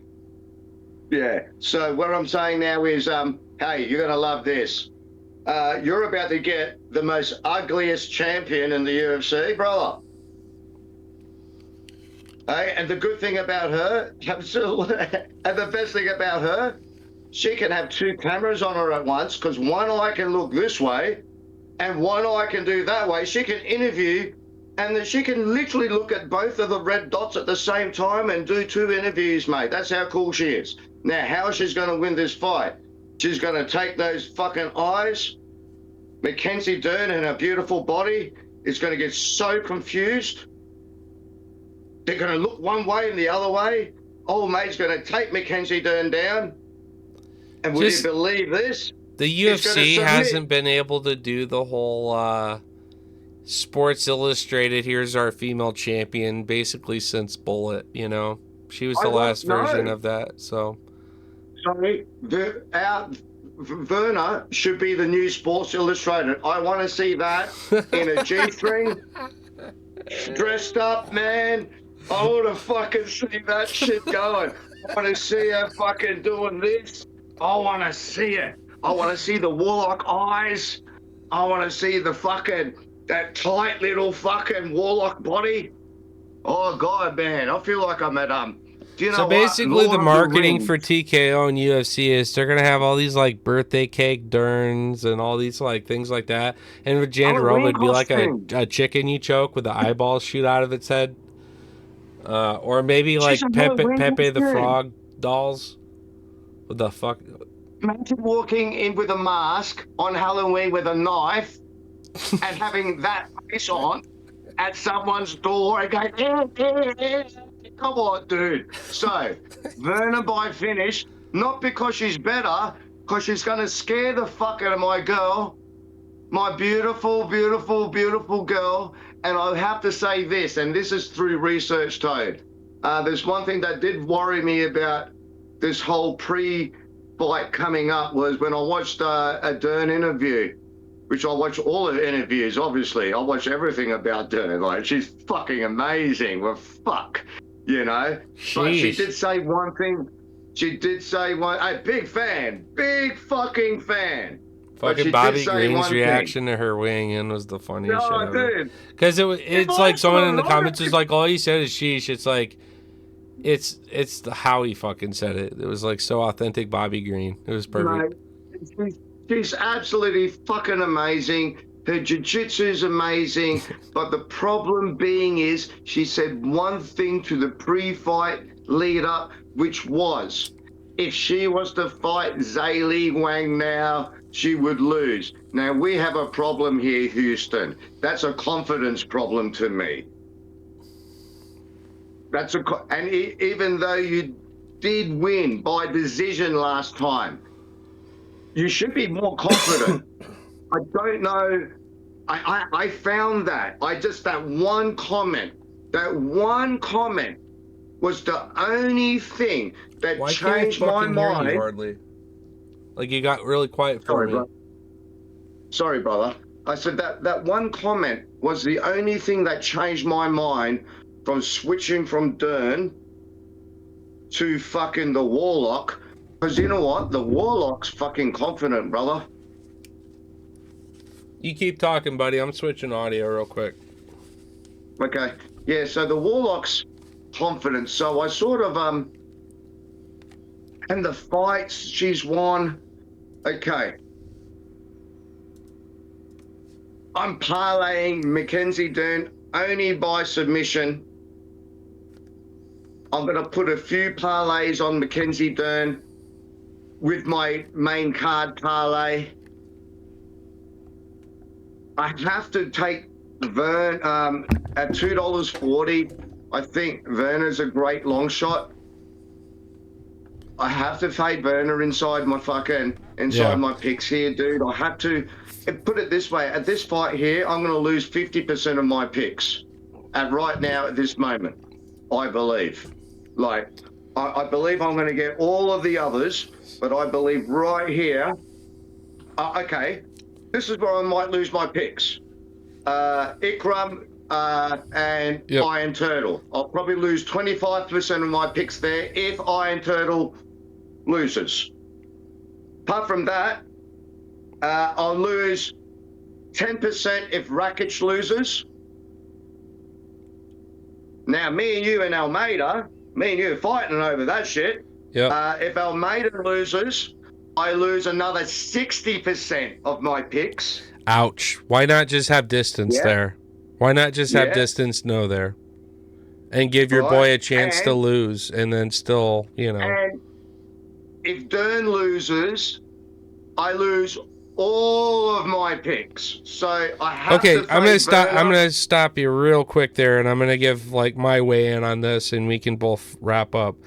Hmm. Why wouldn't you just sit over 5 rounds? This is a 5-round fight. Why wouldn't you at least, instead of picking Dern, why wouldn't you pick fight to end by submission or fight to end by finish here? Because it would give respect to Jandiroba in the sense that she does come out and get after it, and you got 25 minutes for Dern to try to upkeep her pretty face, and it's going to be a really hard time against Jandiroba. I have an answer to that. I'm a greedy Joking, man. by the way. I don't think she like has a pretty fucking face. great odds, She's got cake, and but that's really it. I like great odds, and I like picking the fighter to finish. I love the numbers, man. You know what I mean? So it's $2.80 for them to either finish each other by submission. I'm taking Werner for a finish either way. Yes. Because Mackenzie's stand-up is not, hey. It's like respectful, but it's not legendary. Yeah. People are like, Dern's stand-up's pretty good. It's like, she keeps it alive in fights, but Jandiroba is generally a problem in the sense that she doesn't keep the fight on the feet, and she's so dangerous everywhere on the ground. Mackenzie's stand-up reminds me of one female fighter, and I think you might agree with me, brother. Ronda Rousey. Yes. It's basic, but, it's elementary. But not nearly as good. Yeah, and it's used to get you to a moment. It's not powerful. Ronda was knocking bitches out. Ronda was using the stand-up to knock bitches out, but most of the time she used it to clinch, take them down on the ground and down, and finish it by her signature move. She just, there's the obvious reason of why maybe you have the comparison made, and that's where I was getting at earlier. This is the first time since Bullet the UFC is going to have a female champion that's like, yeah, put them on the fucking Sports Illustrated. And that's what Dana and all of his boomer fucking TKO and UFC stockholders all really care about is ESPN impressions and Sports Center and Sports Illustrated and Sports Ball and sports. At least we know the sport's fair because they put the most ugliest woman in the UFC with the most beautiful woman in the UFC. So they weren't caring about Sports Illustrated. She's not the most. She's not the most beautiful. I don't get why people, other than the obvious reasons. Amazing. Other than amazing. You can't tell me Dern has like the prettiest face. No, she's got a shitty nose. And but her accent, her eyes, her body, and you know what? She looks really nice, and she seems like a nice person. Yeah, we're just saying that. I'm just calling out the fact that why does everyone say hands down Dern? It's like, what about it? The fake tits, the birthday cake. I mean, those things are all great, but like, the face. There's 2 words. And the accent. Beautiful women. There's beautiful women, and there's sexy women. Yeah. Right. I believe Dern is sexy, not beautiful. Sexy, the body, the tits, the accent, the eyes, the hair, it's all sexy. I'm gonna clip this and then like add it to the fucking beach scene from earlier in the fucking vlog. Oh, no, you can't. That's funny. Straight up, I think Jandiroba is going to be the one squawking her fucking eyes out of her head when she's getting choked the fuck out. So I'm going to go Jandiroba as a pick. Who's she going to look at? When they talk to her, like... I love Jandiroba's face-offs, but leave my girl out of this. I love her little... Dude, she's kind of like the female DuBronx. And I mean that in respect in the sense that she comes out like a little nerd with her glasses on. And before DuBronx had aura and took Tony Ferguson's soul and fight spirit and absorbed it in that fucking armbar, before that happened, DuBronx used to come out looking like the little fucking nerd and then fucking be a gangster. Guess what? Jandiroba is the female submissionist gangster that looks like a little nerd. Just like Mikey, just like DuBronx, is the actual gangster on the ground. So I got Janet Now, Roba on the you're ground. talking gangsters. I'm going to finish off with my most sexiest woman and beautiful, and I know she's not, but for me, Overburn and everyone has to be the Bullet Man. That chick does it all Nah, day for me. fucking That fucking Brittany Palmer all day. I'm just gonna put that out there. really. Oh yeah, Brittany Palmer. Yeah, okay. I look at the I got results. I got a rookie card of hers. I'm gonna have her sign it one day. She's gonna be at one of these UFC 350s or something. That'd be cool if they actually brought back like a lot of the old UFC staff and retired fighters and just did like a really big meet and greet with all the OGs that are still around. It'd be better than anything boxing could do, because in boxing, if you're an OG, you're drooling all over your shit, half retarded from all the punches over your life. So, anyways, you ready to get into this main fucking card with me or what? Yeah, because I've got the fucking puppies awake, man. The All right, let's puppies do it. awake. Let's do it. All Main right, event go. time, baby. Let's go. We got Tom Aspinall taking on Ciryl, ducking his ass multiple times. Gone. Now, before I hand the mic over to you, I got to get this out of my system. I'm going to go on my fucking witch hunt. Lethal's been on 3 or 4 of them. Now it's my turn. Ciryl Gane, you stupid FIFA fucking soccer fucker. All you did is sit around playing club. You've had multiple chances at the title. Much like Brian Ortega falling in love with Fortnite, you can't get off the fucking couch to prepare to learn how to counter grapple against John Jones, which isn't dangerous at all in the striking department, and has only really been, leveraging some of his ability to wrestle and take down to edge out fights. He was really fucking weird, came in fat, didn't look like he gave a fuck, and you got dominated by that? You got swept up by that? Guess what? Tom Aspinall could give that first opportunity intentionally to Jones to make Jones look good, just to come in and do it more impressively. We all knew that what Jones was clever, but it wasn't super fascinating. When Gane got submitted that easily, he just go, yeah, finally someone who's not a fucking fat, slouchy ass striker or boxer came into the heavyweight division wanting to grapple, wanting to mix it up, and look what happened. He got choked, sure as shit. Well, Tom Aspinall is of a better breed, greater breed. And yeah, it's true that Gane got called out on the world stage, and everyone knows that he needs to make the improvements, and so therefore his team is trying to make them.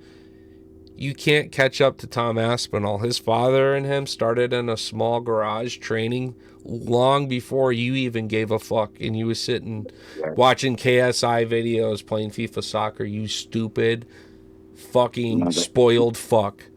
If you do not get this title shot, you're never going to get it again. You're never going to get an opportunity to get it again, because the guy that you fucked over your last fight that you stole the win from would plant you far below his feet to even become close of getting that belt again, and you would only further lose as Walter Walker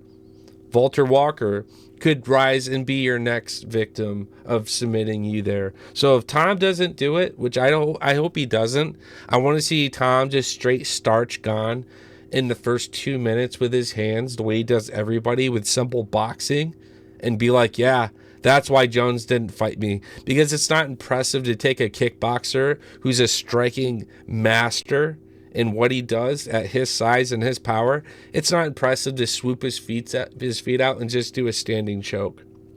It's really not impressive. Going into his world and being so fast that Gane doesn't know how to make counter shot reads, and he doesn't know how to control the distance in the void the way he has his entire professional fight career as a fucking Muay Thai kickboxer, now MMA fighter. If Tom toys with this shit in the first few minutes, mark my words, no one will come close to Tom Aspinall. And I'll double down on that. If you sincerely think Almeida is going to be a champion, you're wrong. He's too old. Tom's around. Tom would never give him the chance. Tom is fucking murdering all these guys in the first 2 to 3 rounds for some time. So I hope you enjoy him as champ, because I bet everything in the entire MMA space, my whole card collection that Tom Aspinall fucks up Gane in the first 2 rounds. That's it. Sweet, my brother. I love it. I love your passion, because there's one thing I can say from that, brother. It's the most beautiful man in the world coming in to fight a dude that has been born and bred to fight. Ciryl Gane, I am with you. I think I had a rant on a Gane. I think I did a Gane rant a while back. You started in on it with me because I went off and I just ripped them apart. I ripped them apart worse than this, and it was bad. I'm not going to repeat it, dude. Dude, you did everything that I felt. Everything.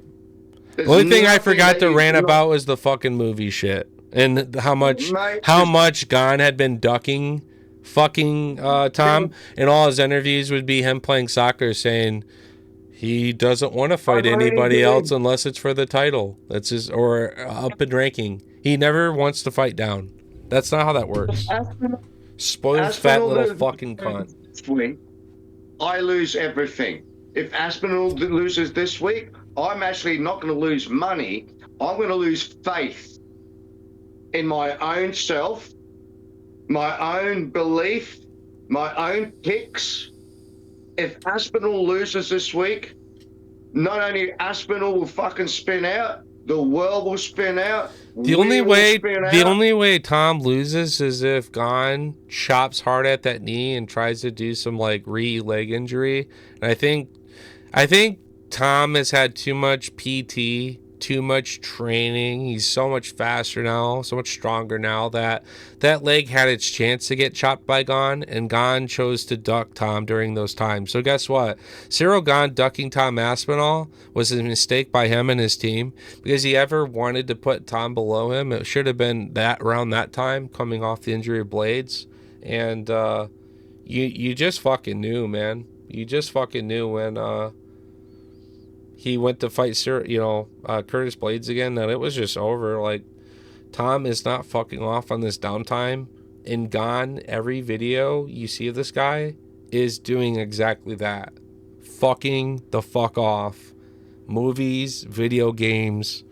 Yep. He just wants to be the MMA toad. He just wants to game and chill and have a good fucking time.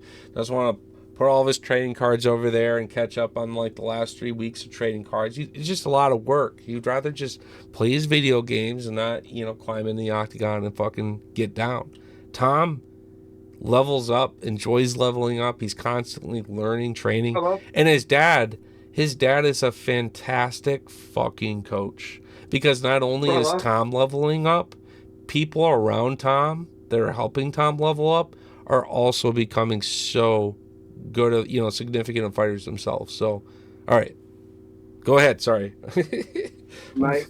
When I see that relationship, me and my dad don't speak to each other. We haven't in about 7 years. We have no relationship. We actually haven't spoken about 30 years.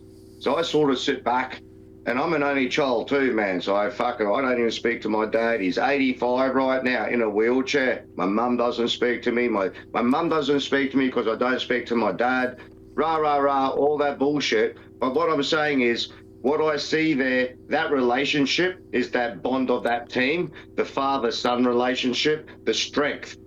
I know this. The day his dad, for example, passes, God forbid, Tom Aspinall retired. I thought of that too. I thought of Khabib.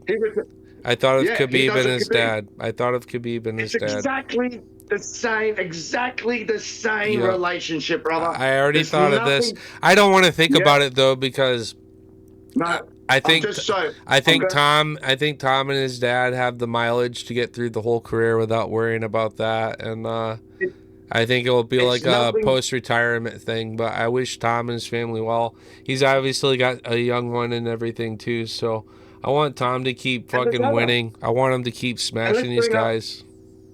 Other father-son relationships, Wonder Boy and his dad, you know what I mean? Ronda Rousey and her mum, but her mum was a bit of a cunt. You know what I mean? Yeah, that's why So she's so fucking you've got sassy and rousy. You know, that's how she's like that's what fucking rowdy the way she is. You know. yeah. So I mean, there's many relationships where you see that, and every time I do see parents at the ring, not even at the fights, but sitting at the corner. When I watch the fights, I sit back because I just told him my stupid story, but I'm just like, wow, that's fucking pretty fucking cool, man. That would be pretty cool to have. So I believe that dedication, that everything is why Tom Aspinall, not only because he's great at fighting, not only because he's been trained at jiu-jitsu since he's 4 years old by his dad, not only because he's born and bred to do this, not only because he's a fucking the new future of the heavyweight, I believe it's because of that foundation that was built by his father. And once if that foundation ever gets broken, you have problems, Houston. I'm going to say that now. But I am going to throw one thing here. I have one fade on Ciryl Gane. I'm going to put $10 on it just for giggles. 46 to 1 for a submission. Nope. I have to do that because that's the gambling in me, man. Just for a laugh and a giggle. He's got 3 submissions under his record.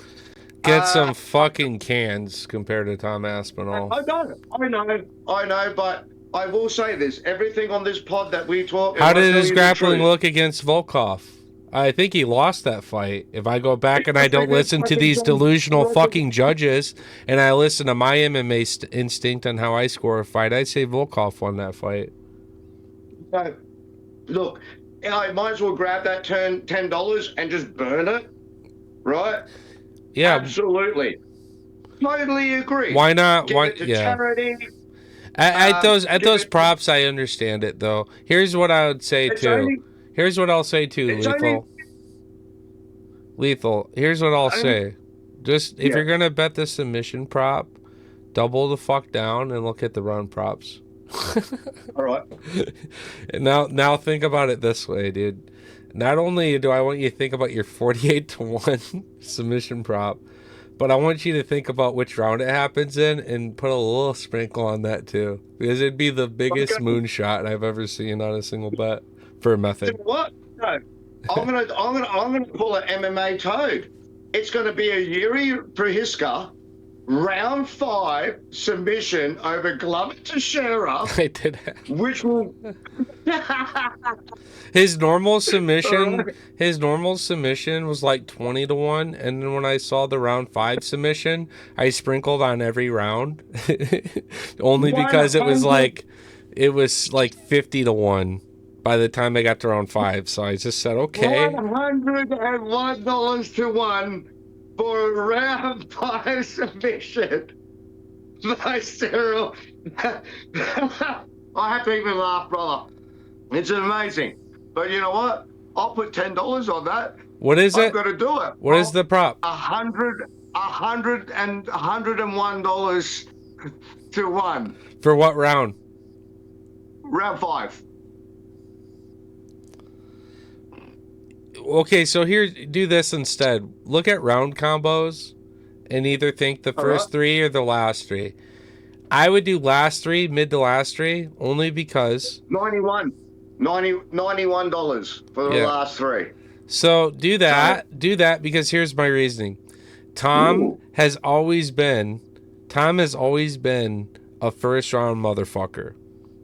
Right? And it's not that he doesn't have the cardio and the training and everything to last. We just never get to see it because he jabs everyone and puts them to sleep. But if you were to do Gane at all, just at least do uncharted territory. Because if the fight ends in the first 2 rounds, it's because Tom put him to sleep, not because Gane did shit. Only reason I'm doing this is because the odds on Aspinall are fucking stupid. They're like so low. You make no money on Aspinall. Not anymore? A fun odd. You had to bet it before Noche. That's why I parlayed Diego and Tom Aspinall together. Even Aspinall's submission. Let's have a look. Knockout was plus 350, 400. Submission was... $4. He's nearly at $3.90. So he's at $4 for a submission. That's not a bad prop. No, it's That's worth a fucking small good sprinkle, prop. but what's Tom just by finish? You don't look at Tom money line. You look at Tom by Okay. finish. Tom by finish, $1.31, brother. There's no money line on that. Hammer the fuck out of it, though. Or how about Uh, this? What's the fight by finish? You can so what? respect both sides. If you put $100 on it, you get $10.30 back. Or you can't. You have to have $1 million on that, dude. Yeah. So To what's the make. fight to end by finish though? That's it. $1.31. So it's the same prop for Tom to win versus fight to end by finish. Yeah. You Yeah. would bet. Oh, my finish. Sorry. You'd bet My fight by bad. finish here all day. By finish with a $5.40. No, $1.13. $1.13, dude. So it gets worse. What It's nearly about even Steven. fight to end by knockout?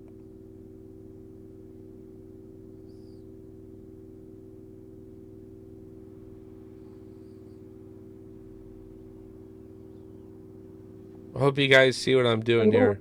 $2.50. That's not bad. So $2 either way. Either way, fight to end by knockout at Either 250 way. is a great bet. Yes. Either way. Because the submission lines are so good otherwise. You're going to sprinkle on the Gane for the crazy miracle moonshot, be like one of the biggest bets in fucking history. And, yeah, you expect that. You expect that Tom's winning by submission or knockout. Just pick your poison. The recipe's there for submission.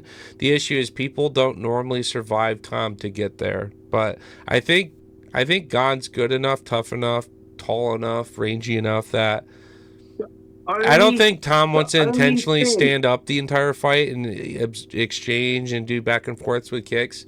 He's either going to cross and hit his big combination that puts Gane down, or he's wrapping Gane up and putting him on the ground. If the fight goes to the ground, that submission prop, safe as fuck. But Tom could get it done with his elbows. So. There is only one thing I will say about this fight that I would believe. Only thing, Toad, in my head, Aspinall has always fought heavyweights. Like normal heavyweight. Pavlich, big, fat, slow. Not fat, but big and slow.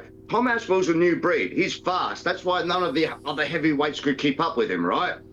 Ciryl Gane, pretty and as whatever he is quick, he is athletic, and I think his agility and speed might not equal Tom's, but is there. So with that being said, I don't think Tom's going to come in the first round and do the knockout. Old mate's going to be fighting back. He's going to keep his distance. I fucking know this, right? I think he's going to do it. I think he's going to use more movement than he's ever used before, Ciryl Gane. He will look like a goddamn tap dancer on a hot fucking tin roof, mate. Right? He will be running all over the shop. Oh, that's funny. I can see it going this way. If the finish comes, it will come later, round 2 or 3 for Tom, because his dad's going to go, boy, that cunt fucking running around like a hot tap dancer on a hot tin roof. Can you just knock the cunt out or finish him? Like, he's playing with you, son. He's playing with you. He's playing with you. And I think Tom would just go, okay, Dad, I didn't realize. Yeah, stop dancing with him. He's a dancer. He does movies. He's athletic.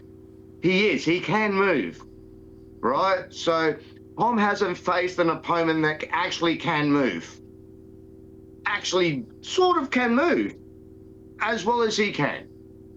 This is the only skepticism I have. Not that Tom's losing this fight. Tom's going to be a lot faster than Gane, though.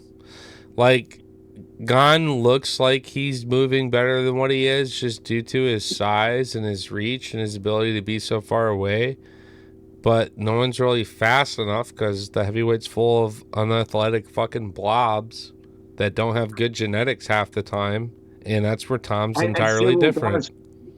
And Ciryl does have those good genetics. That's what I mean. And so does He does Tom, though. actually That's the have it. example I'm making, though, is that Gane's not used to someone as big as Tom being as fast as Tom. So his ability to sit back and play it safe, he's going to look awkward like Cheeto, wanting to constantly be on his back foot and play very defensively because Tom's going to be fucking going for it. The only thing that I think would set up Gane for success in this fight is if he chopped really early, hard with these low kicks, reactivated some kind of injury or something in that leg of Tom's, and just make it harder for him to be the way that he wants to be in the fight and have Gane continue to pepper at range. So I don't think it happens that way. I'm just saying if you were a Gane believer, I think that's the only way you would really have to open up on that leg of Tom.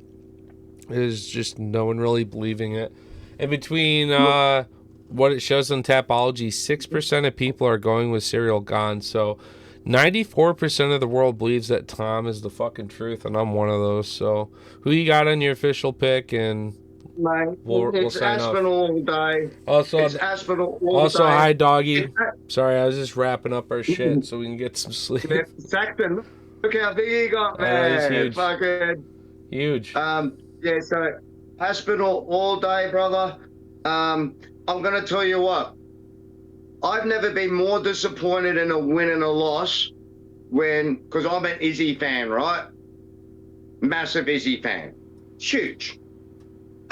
When Sean Strickland came down to Australia and dominated Izzy, I didn't know whether to cry or help because what Sean Strickland did was absolutely amazing. Let's put it in a fighter perspective here. It was absolutely amazing. Take the personality away against Izzy, right? You took this dude. I bet on Strickland on that fight because he's such a crazy dog. I had money on Strickland too. Yeah, it was a good day. But now I'm just saying, I walked out of that fight and I was broken. Not because I won money or lost money. It was because I didn't know what the fuck now. I'm going to say this. I'm so high on Aspinall. So high, like I still am on Izzy. He's still my boy. But when Strickland did that to Izzy, if Ciryl walks in and I don't know what happened that day with Izzy. I don't think even Izzy. I think that's a moment in Izzy's head he'll never forget. How the fucking redneck came and just absolutely dominated you striking wise. Didn't wrestle. Outdid you at your own art, right? Yeah. That would break someone. Yep. It broke me. So I'm going to say this. Aspinall all day is going to finish this fight within 3 fucking rounds. But if Gane does a Strickland to Izzy in Australia, that would be... I'll have to give you. That would be the most remarkable. I would quit. Performance I would have ever seen in my life. I would quit. I would resign. If Gane comes out and does what Strickland did to Izzy over the course of 25 minutes, I'm done doing this. I quit. You quit? I would quit. Yes. Really? Yes. Because I know it's not, but. Honestly. And what I mean by that is the fight going a full 25 minutes. Tom has no answers. Gane's like fucking just dog walking Tom. Like, no, the fight's ending by a finish. That is the safest thing we can talk about here in this fight. But 99% of the time, I think it's Tom. Sometimes I just think of incredible moments. And again, I'm going to go back to the athleticism of Ciryl Gane, right? Because Tom Aspinall's faced big, strong Sergey. He's faced that dude. He hasn't faced anyone that dances like a tap dancer, right? And I'm saying Ciryl Gane's going to knock him out. I said it might take Tom Aspinall a bit of time to... Volkov's a great tap dancer, and Tom fucking choked him out.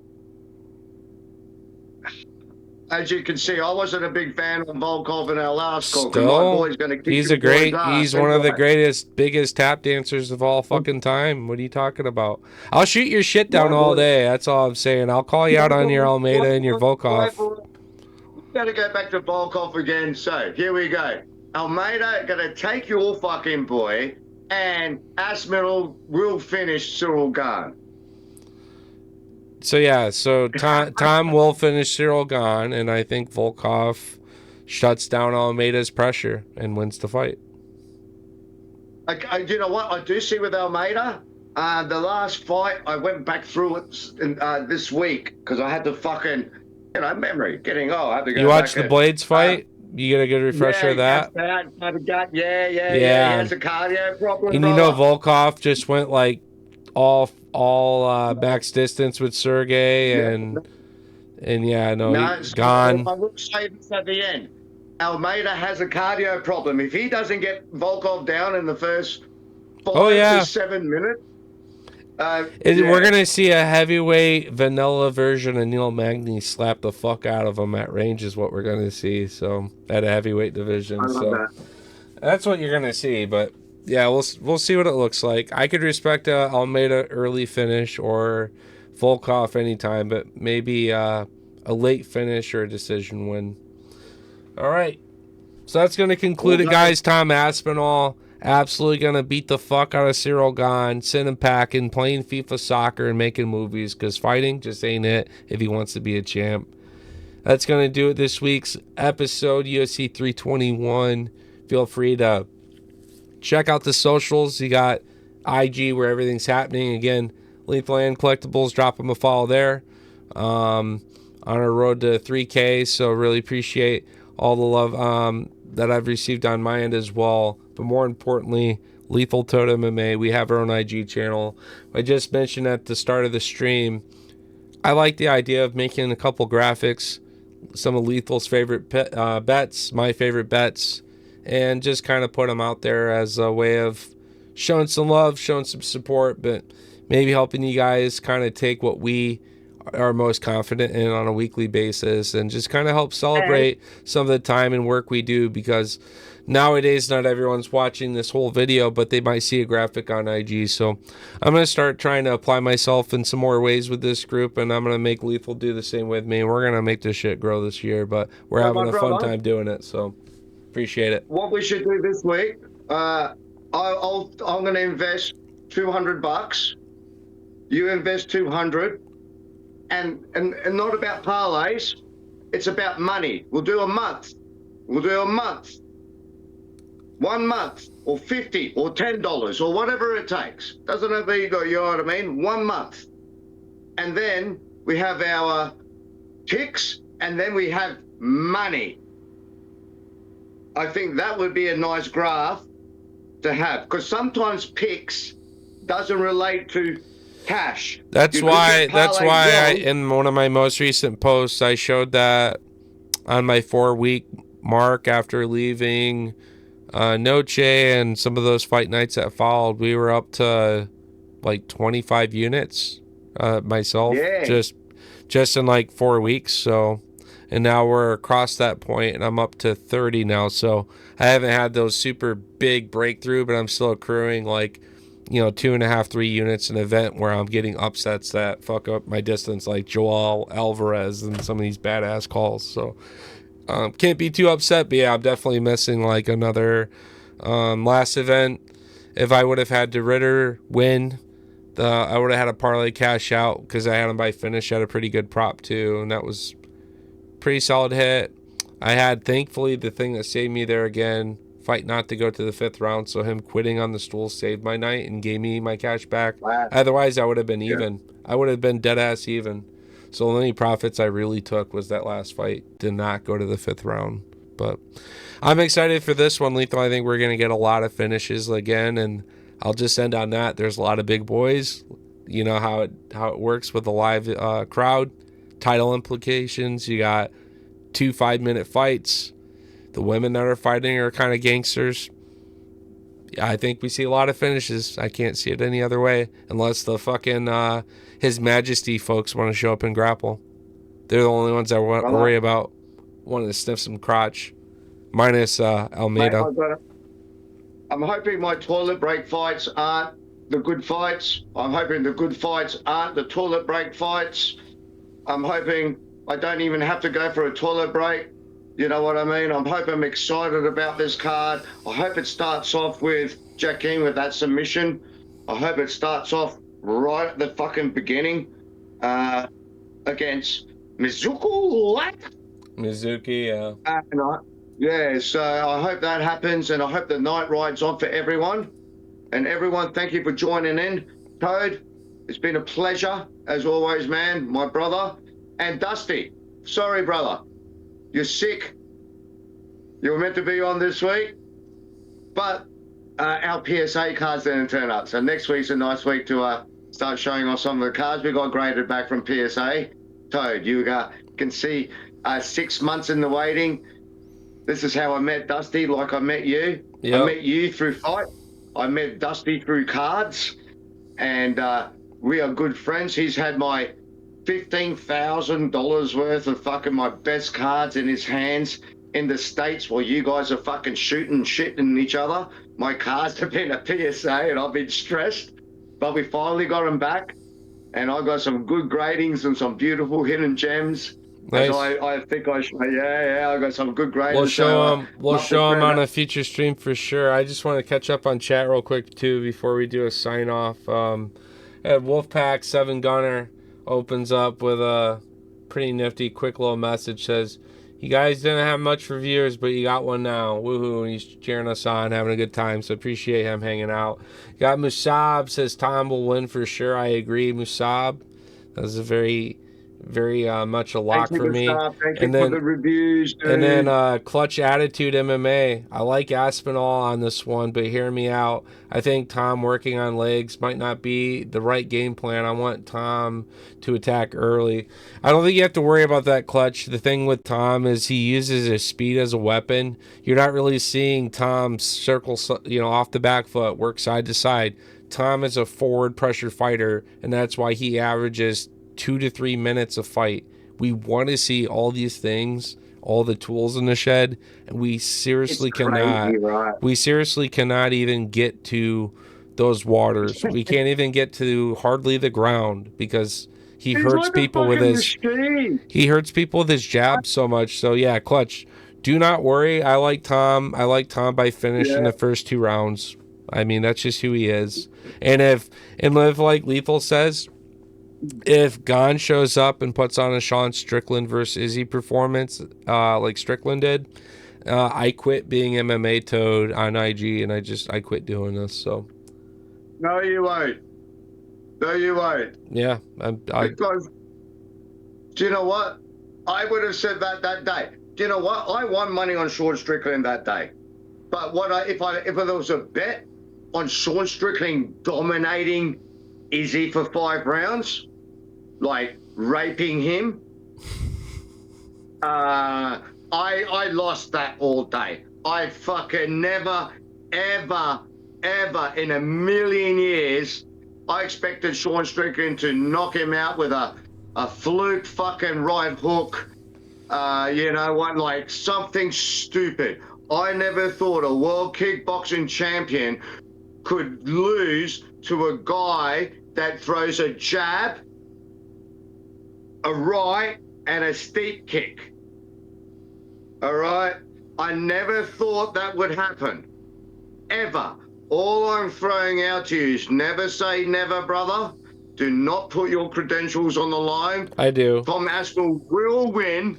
Yep. Will win. But see, Tom, let me clarify that, because me trying to say that Gane winning as an upset isn't what my credentials are in the line. It's if Gane showed up and put on a masterclass over 25 minutes against Tom, where Tom had no answers, had 0 fight in him, looked defeated after round 1, never could get back in the fight. Strickland won all 5 fucking rounds. That's what I mean. So yeah, if Gane shows up in this fight, A goes to the judges and B goes, to Gane for all 5 rounds, yes, I fucking quit. hands down. And I put my credentials on that because at some point I have to believe in what I say to the point where I'm almost willing to die on it. So all my car issues this week, all my bullshit this week, all these things are already pending. I just need Tom Aspinall to show up and cash out my Diego Lopez parlay. Simple two-legger. Diego and Tom Aspinall. And in addition, we're going to cook up everything else we just talked about tonight. Now, to wrap up with what Clutch is ending off with the stream, he says, my 3 legs is Almeida finish, Umar finish, and Tom by finish. I would swap your Almeida finish. No, don't swap your Almeida finish, brother. I know. Stick with Why wouldn't you go fight by finish and respect Volkov? Because Almeida's going to win. That's how confident he is too, brother. I see it, but like you guys go watch back with Blades. Volkov isn't a blobby heavyweight. He also has good range, good wrestling, good jiu-jitsu. Like, it may not be put my head down and drive into this guy kind of fight like you think it could be. So just bet distance no and let it proceed. We have another Almeida believer that he's going to finish this fight. So there's 2 of us in the entire world. 8 billion people. Bro. Thank you, my brother, for listening and jumping on fucking Lethal side. Everyone's on fucking Toad because Toad is the man. But hey, I've got Almeida. He's going to finish your boy. Yeah, so again, Volkov went 15 minutes with Gane and arguably won. I don't give a fuck about your delusional judges. Then he beat Sergey.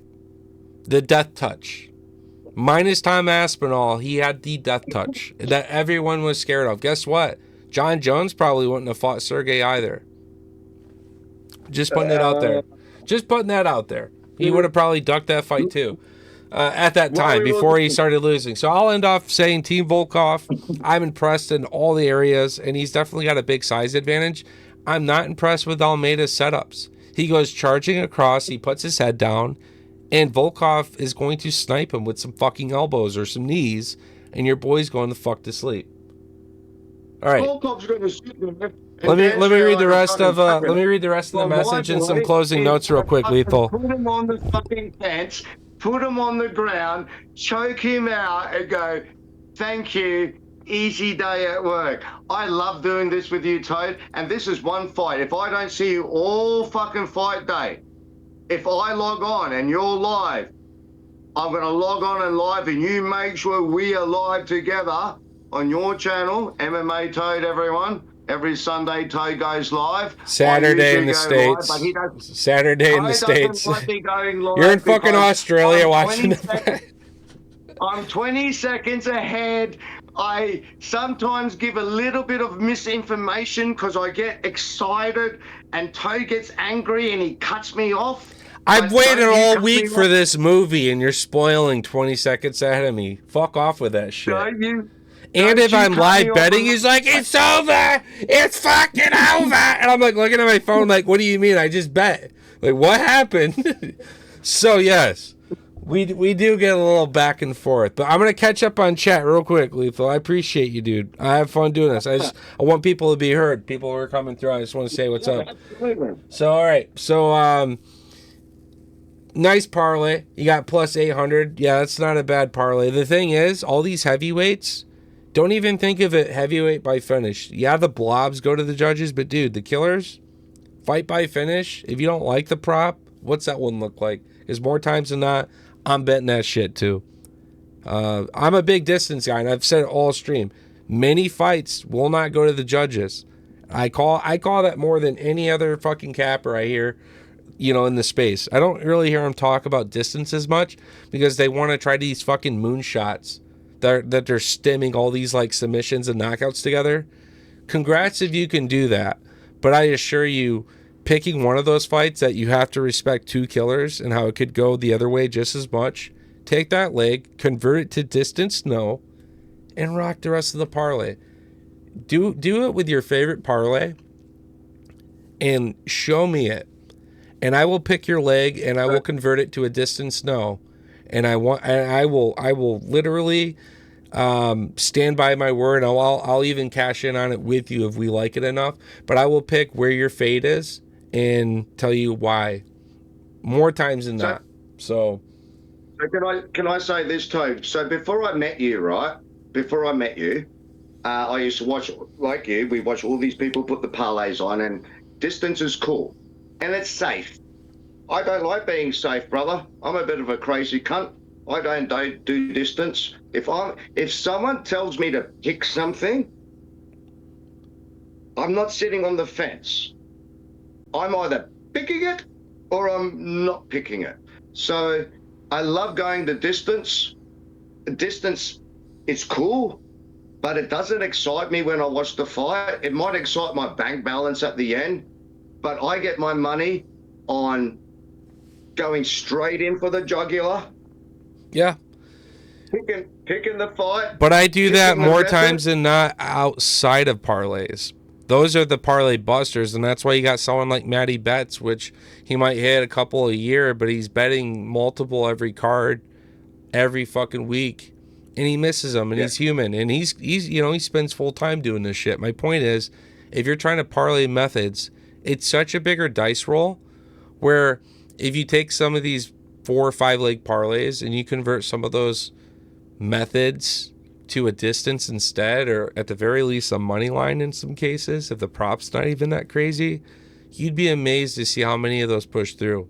But when you got 2 killers and you're betting just method, just know that's a huge coin flip. I don't know about you, but if I sit here and play heads and tails with myself, I'm not going to get 5 heads in a row. I might. It'd be cool. But eventually that tails hits about the 3rd or 4th one, and that's your parlay busting. So again, distance all day. I have had multiple cards where I'm watching the main event with an over 4.5 and an under 4.5 on a 7-8 leg slip going like this. I win. It doesn't fucking matter how this fight plays out. It's either going to the judges or finish. I'm sitting there cheering on what's making me the most money. And a lot of the times it's my prediction. So I just respect the distance. I don't get why people fight with it. It's not a pride thing. That's why we do our pick sheets. Yeah. But to save and make more money more consistently, fuck all the distance. Or sorry, fuck all the methods. Like throw some distance in there a little bit. Distance is good. But like I said, there's 2 kind of parlay people boosters. In the world. One that want to fucking go in and own that house, and one that want to make the distance. And you know what? I don't fucking want to make the distance, brother. I want to own that house. I'm going to go in for the jugular every fight. And when I do lose, I will lose big. But what I will say to everyone, I won't lose by sitting on the fence. I will make my money. When I do this, Toad, I have to be in. And I believe if I'm that good, going the distance is a 50-50. Picking the shit is what is going to make us legends, brother. I'm gonna wrap up with, I agree with you, and I respect that you go for the long shot so bad. But here's my logic, and you got to remember, I work with like logic for a living. That's what I do. You do. So hear me out. You go from a method round prop, which is the maximized way of winning a fighter in betting. The method in round, right? Then you go into round combos. Then you just get to the method itself. Then when you get a killer in there, you go, oh fuck, I'm gonna go a submission and a knockout because it's gonna happen either way. And a lot of the times these are the fights that are getting us excited because who are they fighting to? Someone else who's typically a killer. And now all of a sudden you're sitting here looking at your bet that's already split by a double chance going submission and knockout and having it chopped back and back. You're just telling yourself what? You're not going to go that extra layer that takes your coin flip in your head and makes it actually more like a pie graph, 75-25. I'm looking at 2 killers over the course of 5 rounds, especially.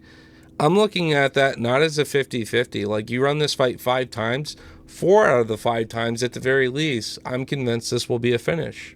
Every one of these fighters is going to show up, and it can happen in a number of ways. And as this person gains the advantage and puts their opponent in that crazy position, they're also a danger there on the ground, elbows, ripping up their own triangles. Like, just respect distance. I don't get it, guys. Bear with me. And that's why I'm going to No. start doing a segment real quick. I'm going to call this, because I'm going to be making the graphic. I'm going to make a segment called Toe to So. I'm going to make a segment called Toe to So.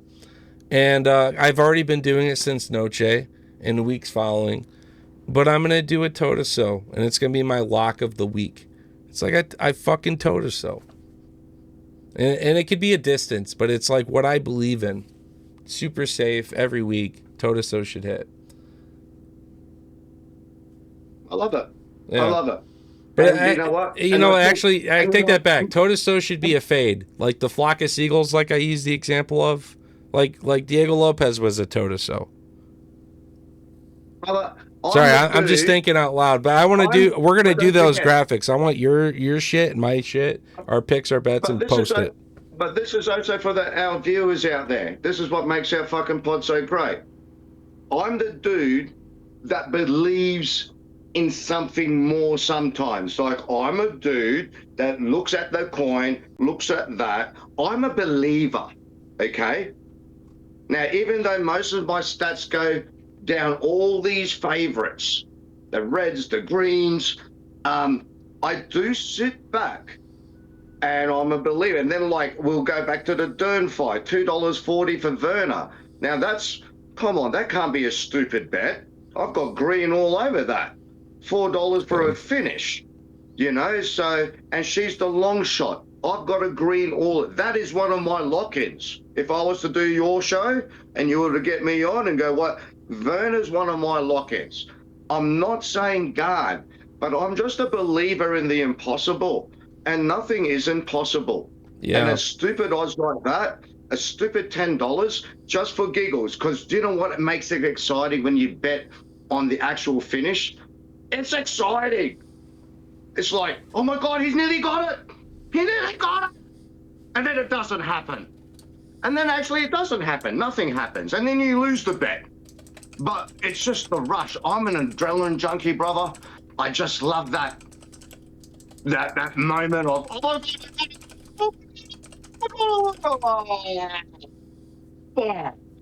so, but sometimes it works out. But as in making money, look, everything that we talked about today is pretty on point. What we're talking about are stupid, improbable bets at the end of this podcast. Improbable, stupid. We're talking about fucking gifts. Ciryl Gane comes out and beats Tom Aspinall. As if. He's playing FIFA soccer, dude. We already talked about this. But what I would like to do is throw people another frame of mind and just say Ciryl Gane is very athletic. He is a tap dancer. He's not a fucking strong, slow guy. He's quick. Is he as quick as Aspinall? We're about to find out. We already know. We already fucking know he's not. I know.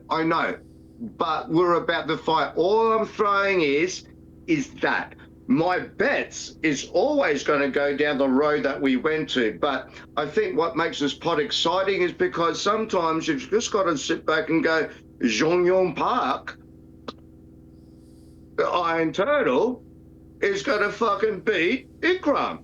How's that sound? So that's my other stupid pick, right? Even though Ikram's on all of my fucking make money parlays, I have got a couple parlays that mix in Jeon Park, Almeida together. I told you that, like, I'll put those two cunts together, and then I'll throw in a Mario and a Volkov together. And then if I'm really confident, I'll throw in a Jeon Park, an Almeida, a Mario, and your Volkov, because he's the long shot. Be crazy, and dude. I'll put $10 on it, dude. And I'll just put, because it's fun to watch. I like to sit back and go, but I also look at my main parlays. They're the ones that interest me. I see all my stupid ones get red, but it's the big ones. It's the main ones, the ones that I fucking do this with you. They're the ones that I look at on the day and go, oh, fuck, I fucked that one up. Oh, that one's on fire. That one's on fire. You know, so I put every long shot on last week that I picked last week. Rydia lost me. So I picked 5 long shots last week. I put them on a parlay last week. All right, Ria I'm gonna end. was the I'm gonna end the recording for the card just so viewership's not gonna skip it for being a 3-hour video, but we can chill out and talk afterwards, brother. Much love, guys. Thanks for tuning in. I'm not ending the stream. I'm just ending the recording. Thank you guys for watching our recap on, or not a recap, but our predictions on 321. Several bets, several props. Lethal and I are split on a few, but otherwise seem like we agree on most. So this will be a much better week for most picks. I don't know anyone who crushed it last week. That was just a tough card, but hopefully you didn't lose too much money. Lethal and I sound like we just made just a little bit over where we started, so it's not bad not losing still at least. So all right, thank you guys so much. Much love. We'll catch you next time. Peace.